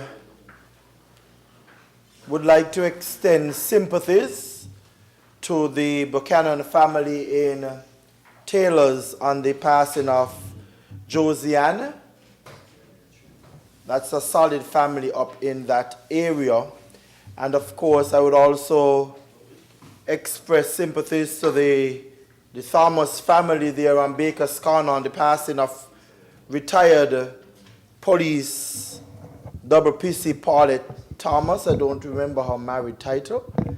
Both of them would be laid to rest next week, Madam Speaker, and my prayers are with the entire family. And to all other persons who are grieving at this time. And I think while I was out, I heard Mother Delaney. Mother Delaney, as I would refer to her at the village, she passed. I would like to extend sympathies to the entire family on the passing. 98 years, she batted well. I too at this time, since we're on football, and Brian Francis over there looking at me, to commend the 100 Newtown Football Club for once again making our community feel extremely proud of them as they now move back up in the big league that we dominated for some time in our good football years. We are hoping to do much better. So I want to congratulate all of the players and the coaches, etc. I also want to, Madam Speaker, to congratulate all of those persons who were successful in attending the various universities. This is the time when our students and adults leave to go to universities. I want to, as the Minister of Education, to really congratulate them and wish them well and urge them to return to continue to develop our federation. I must as well congratulate in particular those students who will be going off to Taiwan, and to continue to thank the government and people of the Republic of China, Taiwan, for their support over these 42 years. Because when I became the Minister of Education, we had a situation where just about 10 students were exposed to Taiwan in various areas of studies. But I'm happy to report, Madam Speaker, that this year is the largest number, and we are sending off 28 students to Taiwan. First in the history, so many will be going off. And I had the honor of meeting the ambassador earlier this morning, Ambassador Tao, and I expressed my gratitude to him and his government, and of course have already put in an application for an increase in scholarships for next year. We also had 19 scholarships from Cuba, and I was told this morning if by chance anybody might be still interested in going, especially in the area of medicine, they will be able to make that possible. Southern University, Madam Speaker, you know that sometime last year we signed a memorandum of understanding with that university. I'm happy to report we have 16 students who are going to Southern University, or 13, and 3 is already there. Of course, there are many opportunities, other opportunities, and we're encouraging our young people to take advantage of these opportunities. We have scholarships in Morocco, and the government continues to assist in economic costs for our students who choose to study at the University of the West Indies, Madam Speaker. But I must share in this honorable house that we are yet again making history in education and also in the region, because next month we have 24 of our teachers. They would receive scholarships from the Open University of Tanzania. Sometime last year, I signed a memorandum of understanding, and we had that virtual agreement. And I am pleased, Madam Speaker, that as the Minister of Education, I was able, through UNESCO, and I must commend the former Secretary General, my English teacher, Mrs. Dorothy Grant Warner, and of course our hard-working Ambassador Doyle in Paris, who continue to push for us in various areas.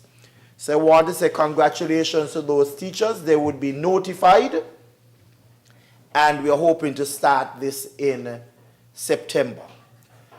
It doesn't stop there, Madam Speaker, because we're in a discussion with another university in Kenya, and we want to organize, after the review of the Memorandum of Understanding, so that they can assist us in our TVET advancement studies, Madam Speaker. I must also say to you, Madam Speaker, that after decades of waiting and talk, later next month, we have a cohort of students who would be receiving their NVQ certification. This is historic, Madam Speaker. The first time it will be happening in St. Kitts. And wrapping up, Madam Speaker, I want to put East Bastille, the constituency that I proudly represent, that next month is our usual festival, and we are going to have our festival kicking off on the 6th with our health walk, and we are going to be engaging all our sporting our sporting clubs, our non-profit organizations that are in the community to be a part of the celebration, because there comes a time when you have to separate the politics from community. And we are going to have our karaoke night, and of course many prizes to be won. I know you're a good singer, Madam Speaker, so I'll give you a personal invitation. And we are going to be doing that at one of our leading bars in the community, at Barry's Bar and Grill. Yes, Barry, I'm just putting it out there. Thanks for permission. September 16th, of course, is our street jam, our Juve morning. And then on 19th, and it's on September as well, we'll have our heroes recognition nationally and in the communities. And then the 19th of September is our street parade. And we are going to make sure that it is an improvement to last year, because every year you must get better. I must say though, Madam Speaker, I had a joke because I was doing some house to house and I was approached, I don't want to say attacked, or a demand came from some young people that they want sugar ban for the street parade. So I'm going to be looking for sponsorship, Madam Speaker, so expect a donation letter as well. And we're having a grill and chill and our bingo night. This is going to be big because we're going to be giving out a lot of money. Those of you who are lucky to get your lucky bingo cards, you'll be able to win not only cash, but also other prizes. And I'll be expecting to be able to announce that a prize came down from Nevis. I'll be looking forward to my colleagues on the other side to donate, whether it's a small fridge or blender, whatever you give, we will recognize you guys. And the Sunday afternoon is usually a nice afternoon where we go right there on the Newtown Bay Road and we do our family community street sports festival, including some aquatics. I don't know the condition, what the water will be like down in that area. But in the past, we have had our swimming, our boat rides, and our street football, cricket, tennis, hand tennis, and those kind of stuff. We are going to be doing that. I think last year, as part of the police community, JESOT group came, and of course, they won. So I want to commend them, and we're going to invite them, and we're going to try to get others so it don't look as if it's only the one could be winning. But the presence of the police in the community is always a good one, and I'm happy when we invite them and the fire services as well, that they show up. And of course, we're going to wrap up the celebration with honoring our seniors as we normally would do. So that's just a little plug for the committee members for the Newtown Festival. May it please you, Madam Speaker. Thank you to the Honourable Member for St. Christopher 1. I recognize the Honourable Member for Nevis 10. Thank you very much, Madam Speaker. I just wanted to rise briefly on the adjournment to show my appreciation and the Nevis Island administration's appreciation for all who would have been a part of the recently concluded Culturama Festival on Nevis. We would have climaxed activities last week, Tuesday, and it was another successful Culturama Festival. So I just want to rise on this occasion to say thanks to all who would have been involved, all who took part in any way. I want to say a special congratulations to all of the winners from the various activities. And of course, not only the winners, but all who took part. It wasn't, the festival could not have been successful without the participation of all who were part of the various activities and competitions. I want to say a special thanks, of course, to our sponsors.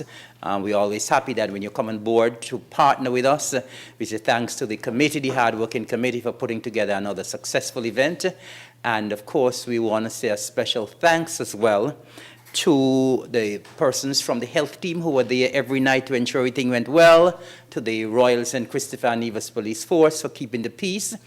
And apart from the little problems we had on last lap, I would say generally the festival was pretty much accident and incident and crime-free. It's a pity we had those little scuffles on last lap to my everything else, but everything else prior to that went exceptionally well.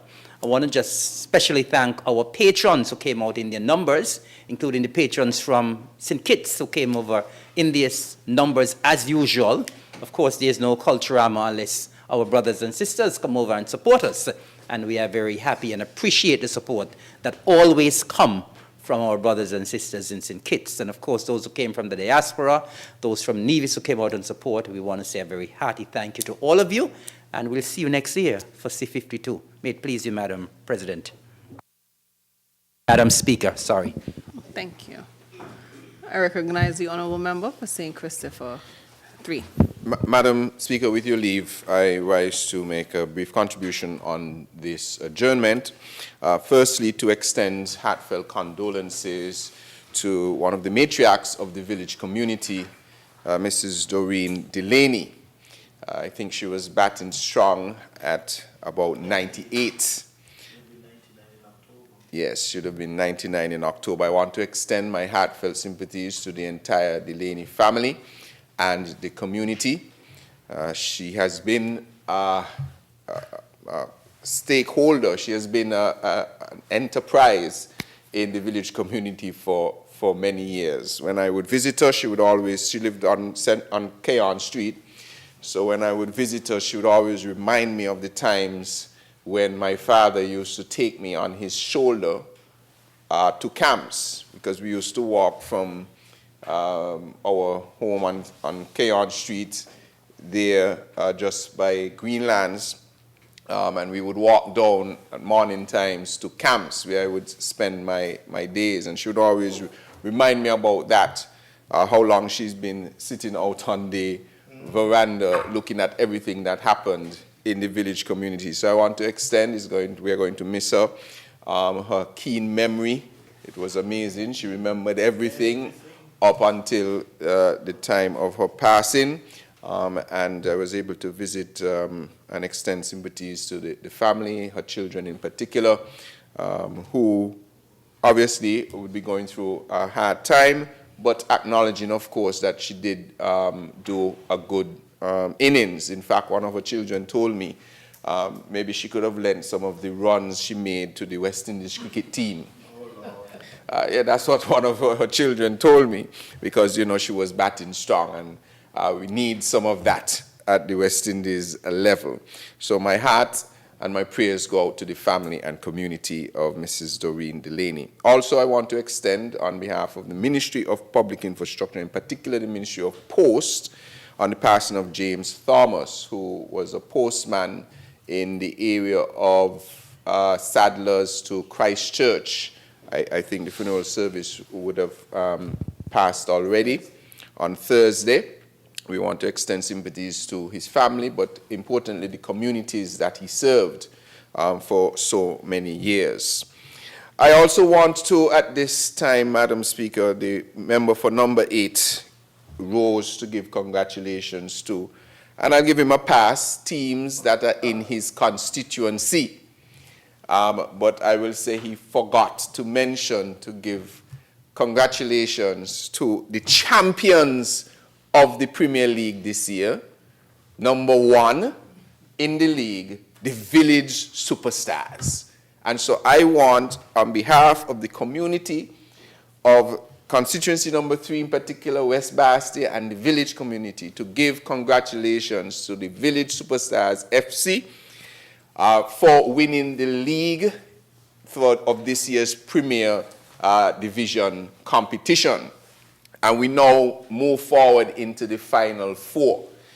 our spirits were, you know, we intended a much happier time last night, but I have to, my colleagues over on Nevis, I don't know what it is they set up, but our last game was to be against Bath Village last night, and Bath did not show up. Oh dear.